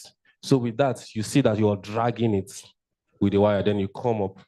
It's either you use your dog collar to clamp, or if your riser is long enough, you can pull, tag your stripper, and you remove the fishing hole. We call this an alligator grab. You see how it's like. So this tool is especially designed because of per intervention, you tend to learn. So we requested that we get a tool like this, because we were faced with a challenge. So there are some kind of there are times in intervention when you drop like a very small tool in the well and it creates a fish. So you don't need anything to you don't need this because you can't pick it. So this opens like a catcher, latches on that tool. So it flows to activate. You pump through, this place open. When you stop pumping, it closes. So it holds that in griply and you pull out of hole with that stuff. So that is what this tool is. It's very, call it an alligator grab. So it picks it up. That's, if you can see the nose, that's how it is. So we requested that it is being designed like this from our OEM because we have what we use it for. It's very, very special to us. Then this one, it is slow rotate. Most of the time we want to clean the tubing, we want to wash, we want to do acid, want to do matrix stimulation, acidizing and all of that. We want to flush with brine, we want to soak. Sometimes when we want to do that, we want to jet in with high pressure. This tool is what we use. So they call it a spin cut or a jet nozzle or a slow jet. It has different names depending on who is asking for it. As per OEM, as per what name they call it. So it rotates, it spins. There's a big one, so it cannot spin right now. With pressure, it activates. So it spins, and the functionality is it gets to clean the tubing body. So with high, depending on what rate you're pumping on, it has a maximum activating pressure rate. And we have the minimum. So there's a pump rate you're going to pump, it's not going to spin. And there's a pump rate you're going to pump. It's even going to damage the tool. So these are the function of our basic coil tubing tools that we have here. So I don't know if I can entertain any question if you have any. Yes, they run basically on coil tubing. Why is these tools, you can see that as I'm carrying it, they're heavy. Wireline has a maximum safe working load for 2,000 pounds. So if you make up your tool string, you're getting almost that. So it's easier for your tool to cut and you leave a bigger fish in hole. So we cannot do that. So, but the question now is, does wireline tool or slickline tool work with coil tubing? Yes. We have a connector that gives a rope socket box that you can connect maybe JDC pulling tool that you can use to pick up maybe a screen, that has been left in hole, a perforating gun, and any of that. So those are the kind of thing that you can actually see. But coil tubing, because of the weight, sometimes when you calculate the weight, coil tubing can go as far as 45,000 pounds for like a 1.75, inch coil tubing. You said? E-coil? I don't think so. Yeah, so but the maximum we have here is a 2-inch. I think SLB has that. Yeah, We-Free has that too. Fine, thank you. Thank you. Yeah, so that's it. Thank you. Thank you so much, team Bonitas Equipment Engineering Services. Thanks so much. Please, can we return back to our seat? We are coming to a close, so we can do the business pitching where the best business proposal goes with our grant. So can we settle down? Where is Nicholas, please? Can we start that process? We're not going to waste much of your time again. We are going to be done before 6 p.m. So let's just do the grant. So over to Nicholas.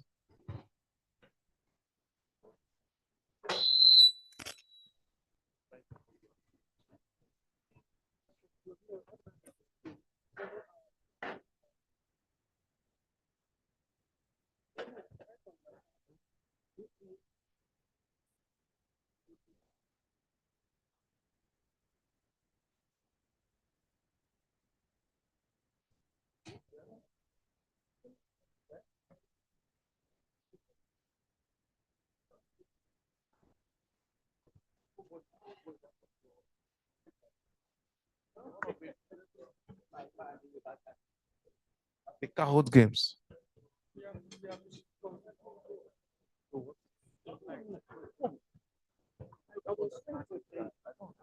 How many hours? Because also 27 hours, and of which we took for know when they start. We want to just wait till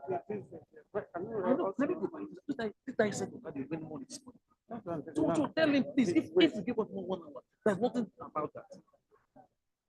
I know you have to tell him. Okay? Plus, talk about this. Okay.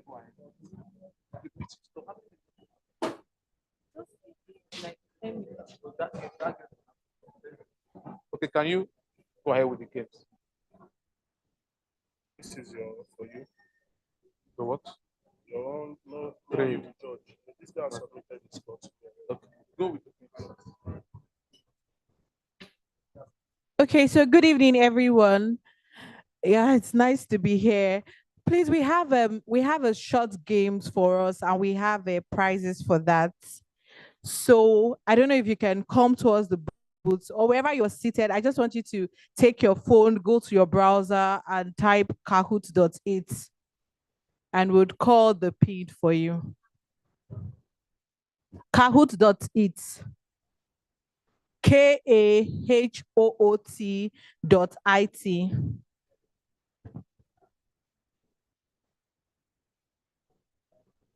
KHOOT.IT.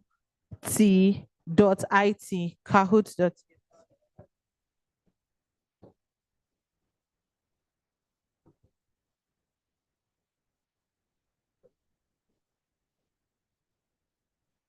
Okay, coming.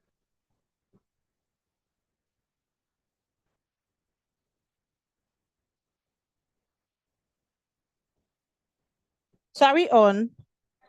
Okay, just a second.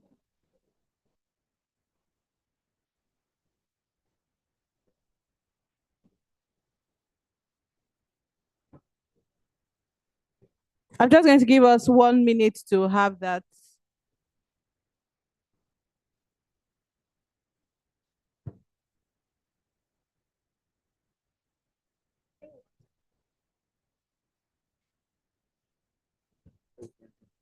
Okay. Okay, so I'm going to call the game pin now. Kahoot.it. You see an option to put a game pin. Are you there? Okay, so I'll call the game pin 1533642. Did we get that? 1533642. I'll call it. Yeah, put your nickname. The moment you don't put in the number, you put your nickname, because that's how we're going to know who won.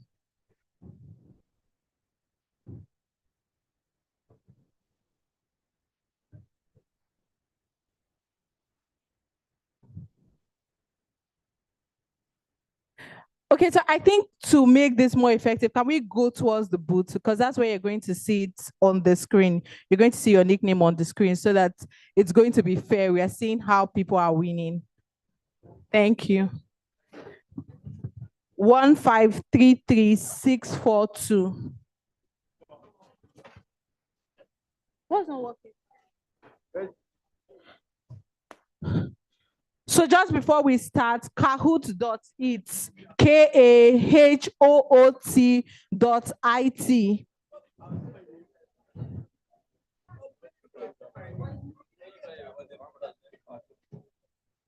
How many people do we have now?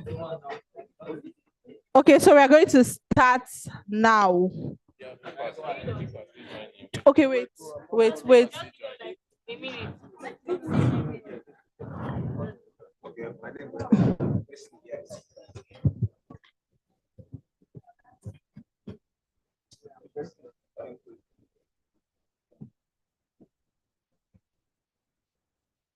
Okay, so one more person. Once we are 25, we'll start.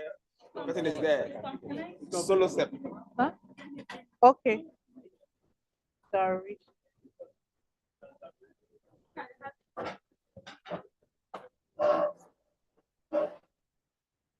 Okay, so we start now.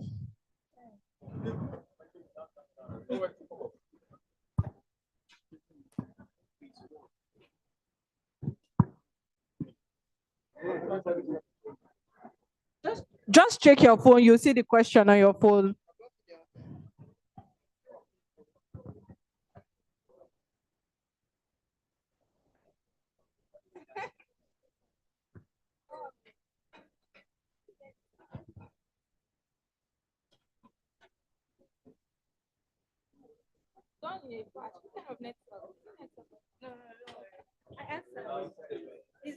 Okay, so we have 7 winners. Who do we have? We have Chris Dave at the top. Okay.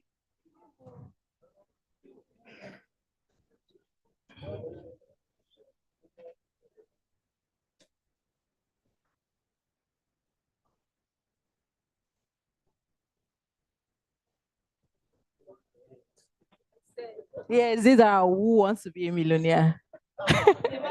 It's a matter of speed, though. As much as you get the question right, speed is also important. We have 18 people that got it. That's nice. We still have Chris Dave. Okay.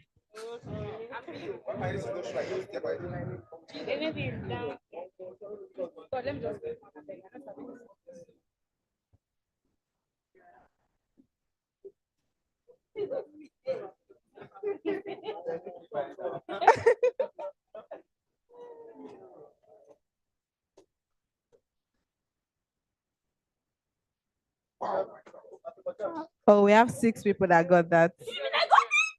Chris Dave has gone down. Okay. It's getting hotter.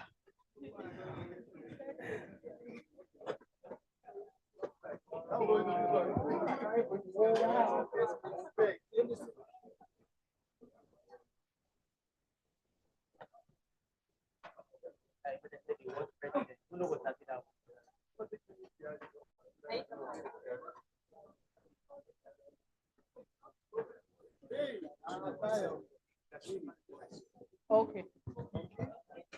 Okay, we have B at the top. Yes, yes, yes. What?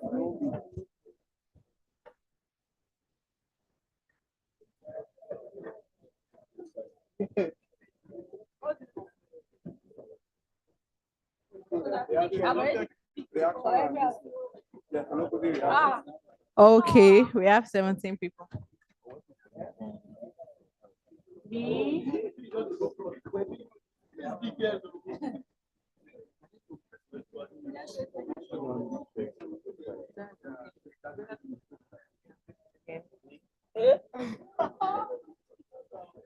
We should have some petroleum students here now.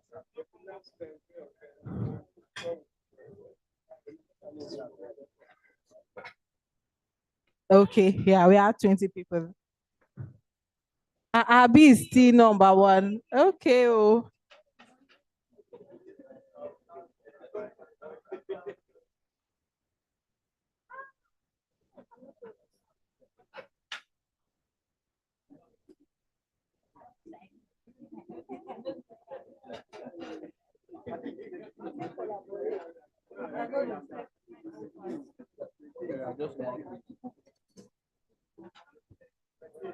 Okay. B is still there.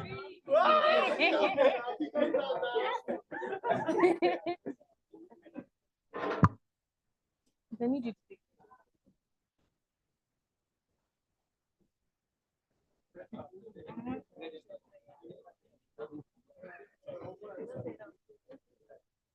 Please, just for evidence sake, at the end of the quiz, if you are the winner, please give a screen grab, like screenshot it. We need an evidence that you're the person bearing that name.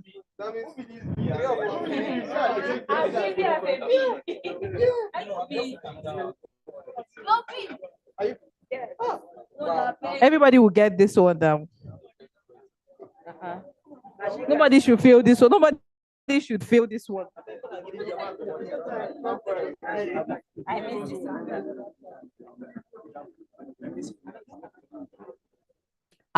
We had some people fail it too. No, A, B.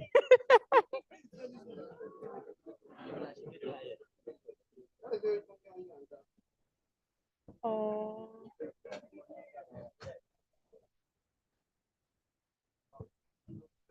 Because we're a well intervention company, that's why.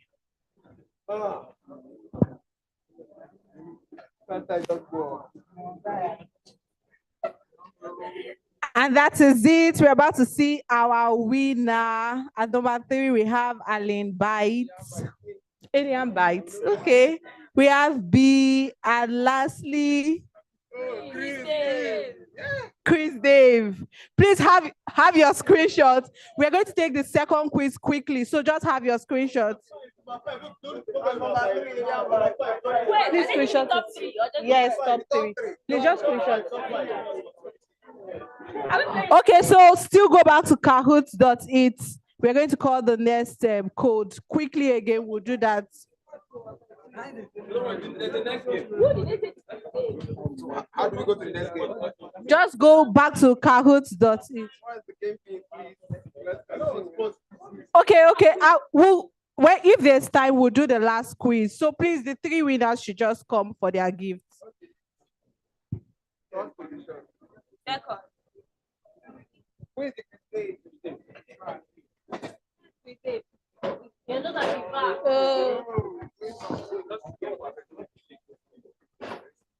We need to take pictures.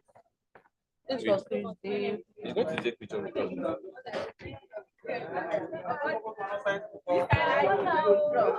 So who is Chris Dave?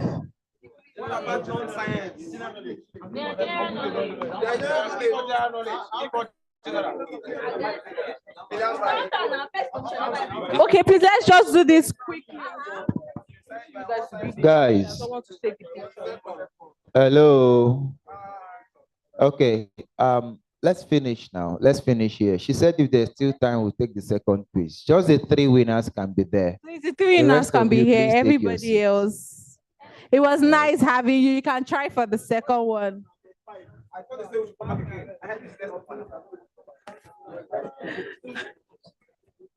Please go back to your seats and so we can round up. Save time, save money. Let's move fast. In the next 20 minutes, we're done with this speech. At the end of the business speech. In the next 20 minutes, we're done with this speech. And mind you, those of you who respected us enough to be here on time, we have a little something for you guys. The top 10 of you. I don't know what it is, but it should be something interesting. So, the pitch. Okay, so Alien Bites. Good evening, everyone. Please, let's go straight to business. We are really running out of time. So I believe the 5 finalists for this business pitch know themselves. The representative for Chop Life with Z, Oko Shield, the Grains Food and Farm Business, Farm Zone Market, Lotte Bottle Water. Please come to the front seat. Please hurry up. Have time. There are 5 of them. The Green Foods and Farm Business, Farm Zone Markets. All 5 of you, you know yourself. You should know yourself. Severally, we've contacted you yesterday and today. Please, we are there in the next. So, Chop Life with Z. Okay, so you have 3 minutes. Simeon, please put up that business plan. You have 3 minutes to pitch your business. So tell us what it's about, your strengths, your weakness, your opportunities, your markets, your financials. What are your costs? What's your revenue? What's your profit projection? Thank you very much.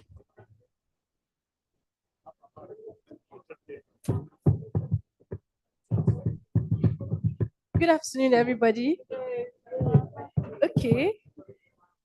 Imagine in a world where food is not just eaten, but it is experienced. I'm not here to just talk about food. I'm here to talk about an experience, a lifestyle. Hi, my name is Christian Zipora, founder at Shop Life with Z. Shop Life with Z is a Port Harcourt-based food brand that helps and makes life easy for busy professionals, families, students, and companies. We create ease to them by our services through event catering, breakfast packages, lunch boxes, food in bulk. So far, we've attended to nothing less than 100 satisfied customers and worked with 3 organizations. And this here is our flyer that contains every single thing you need to know about our business. Our business is not just here. It's not just about food. We love to give you a consistency in taste. Any plate of food that comes from us comes with a consistency in taste of flavor. If there's anything I know that people want, they want a consistent taste, not today is sweet, tomorrow is not sweet. So ShopLife is easier to give you that consistency in taste and packaging. We are very, very, very, very active on all social media platforms, TikTok and Instagram at shoplifewithz.com. ShopLife with Z. Whenever you think food, you think ShopLife with Z. Whenever you think premium enjoyment, you think ShopLife with Z. I'm advocate for good food because I love food and I love people that love food.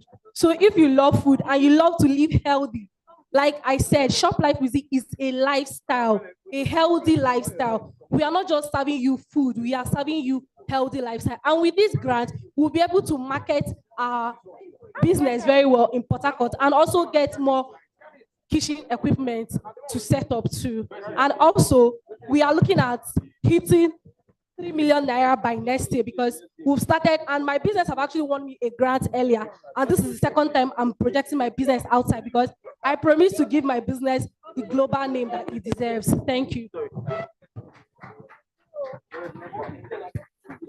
All right, thank you very much. Coco Shield.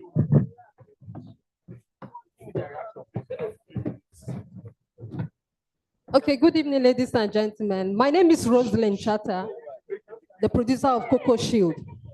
Coco Shield is a mosquito repellent oil. Now, if you bear with me, you know that mosquito is a threat to human,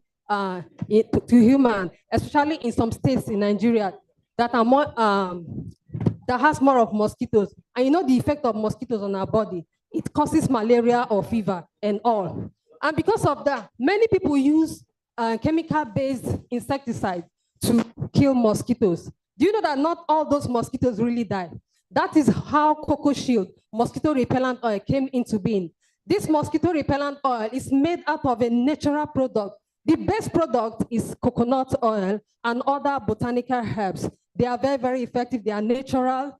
And apart from it repelling mosquitoes from you, it also gives you additional advantage. It can even serve as a baby rash. It can even serve as it can heal wounds because it's antibacterial and it's antifungal. It's very, very effective. That's what makes it very effective. And apart from these benefits, there's also opportunity for anybody who feels, okay, they want to also learn how to do this business and even be able to get a yield up to 200,000 naira plus upwards monthly. So these are the benefits of Coco Shield. And if I want to ask you, the chemicals you use when you spray in your room, do you stay in the room? No, you have to leave the room. Do you know that not all those chemicals disappears when you enter? You still end up inhaling some. And these chemicals they cause effect. It has side effects on your lungs, respiratory organs, even causes rash on your skin. A few days ago, I went to pass the night with a family friend, and they had to spray the room. For 3 days now, I've been having cough and catarrh, which affect them because I'm so sensitive to those things. But with the use of this natural chemical product, Coco Shield, it will help at the end of the day to reduce malaria, which is a threat to humans. And I'd say that there are states who have high impact of these mosquitoes, especially Port Harcourt, Lagos, Bayelsa.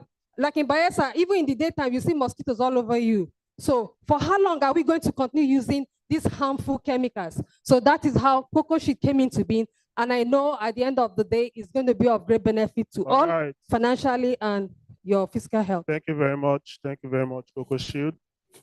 Okay, the Greens Food and Farm Business. You have 3 minutes. Good evening, everyone. Good evening, distinguished judges. Good evening, organizers and my fellow entrepreneurs.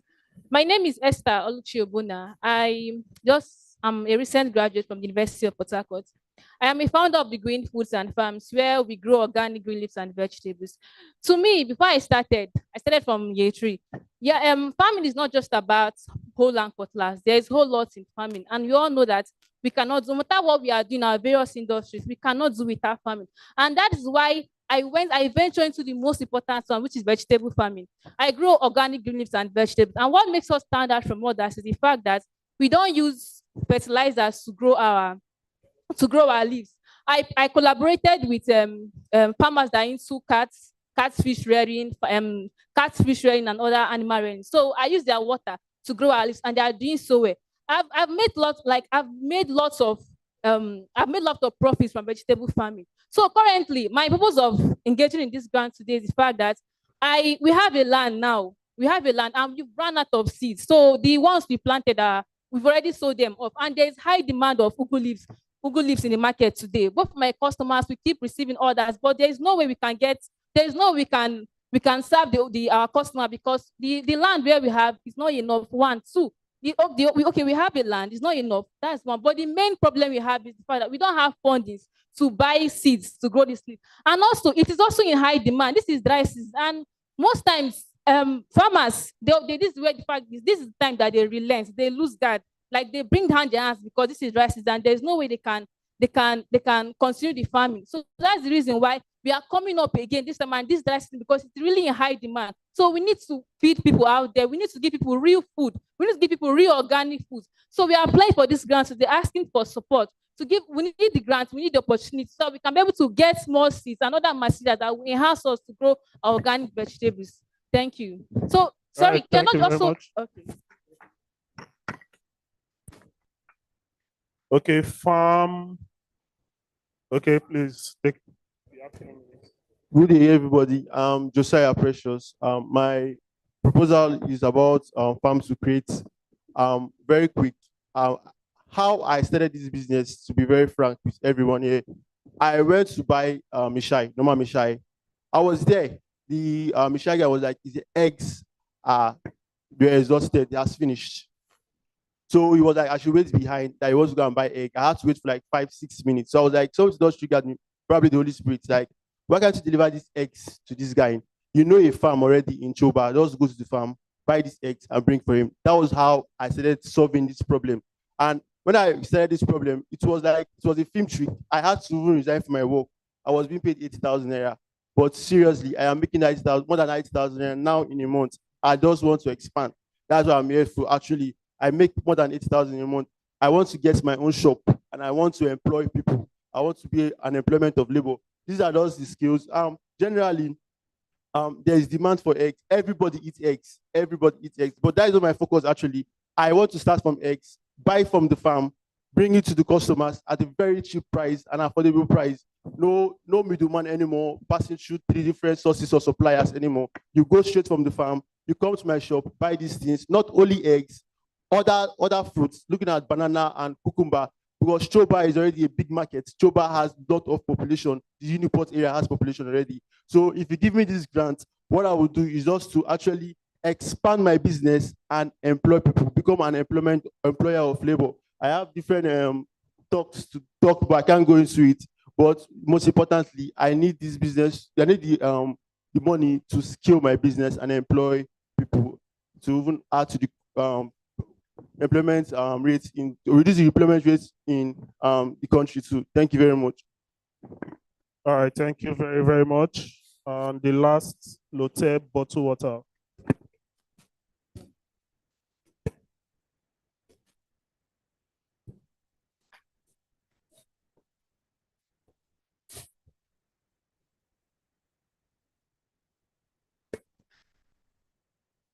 Okay. Good day, ladies and gentlemen. My name is Briggs Lulu. I'm a recent graduate of the University of Port Harcourt, and I'm here to present my business. Before I start, I would like to make a quick quote by a very industrious American businessman, Henry Ford, the owner of Henry Ford, the owner of Ford Motor Company. He said that any business that doesn't make meaning and impact to humanity, just profit, is a very poor business. But any business that makes both meaning and impact to humanity is an unstoppable business. I use the word unstoppable because that leads me down to my business, the water factory pitch that I'll be taking you from the problem to the mission, solution, traction, and down to the future plan. Please, next slide.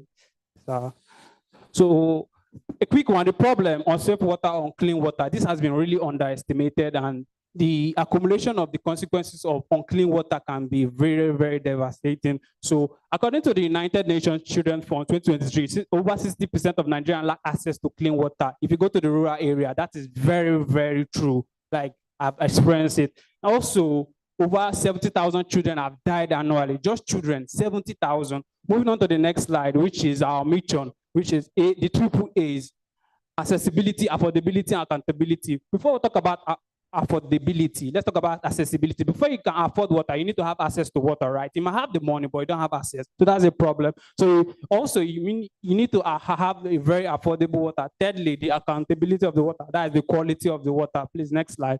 Now, that leads us to our solution. Our solution, basically, we go deeper and treat better. How? What do I mean? The concept of drilling is quite expensive. That's why most factories avoid, because the deeper you go, the higher the expense. But what they don't analyze is the deeper you go, the cleaner you get. So on the long run, if you have to be treating the water because you dug shallow, you incur more expense. So us, we drill deeper so we can get cleaner water and treat less and incur less cost. Moving on to the next slide. So our attraction so far, currently we have upgraded from 1 community to 3 communities, and we have several loyal customers across these 3 communities. And each day we produce an average of 400 bags per day consistently because of our loyal customers. So this is our market opportunity. We target commercial areas, business, and healthcare, institutions, primaries and secondary schools and households. Then our team background, our team is rooted in a vision by our father, which he spoke to us about, and we executed it. Please wrap up. Lastly, this is our future plan. We hope to expand to dispenser, bottled waters, and also purchase of a mini truck that we can efficiently deliver. So in conclusion, I would like to say a very famous quote, Bloomberg. He said, doing well by doing good is a very nice idea and is a smart and sustainable business strategy. Thank you. All right. Thank you very much to all our presenters. First of all, apologies for having to rush us due to the timing. We couldn't take questions from the panel and also from the audience. Please forgive us. We would have to judge you based on your submissions. We've already screened it. That's why you guys are part of the top 5 out of 40-something submissions. And we'll also judge you based on your, your presentation now. So please stay tuned. We are working on the scoring sheet. Thank you very much. Nodi?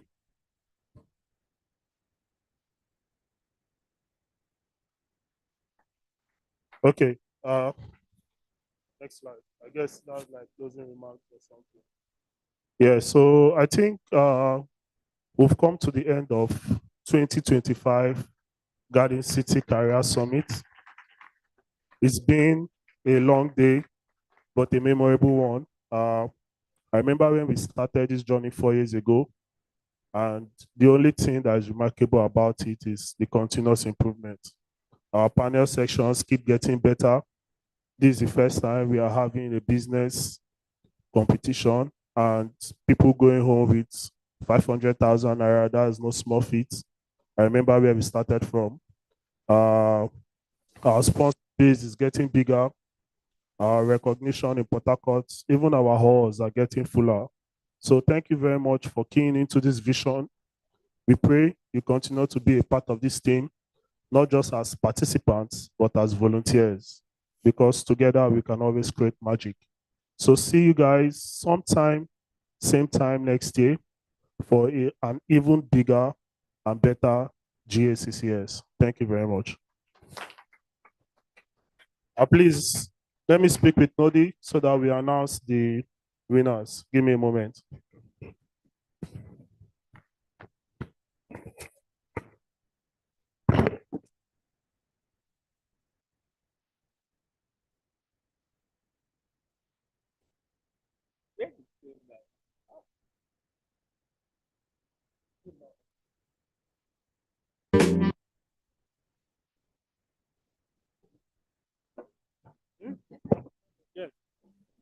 Okay, so let's go for the second round of the Kahoots. And please, let's do it quickly. Thank you.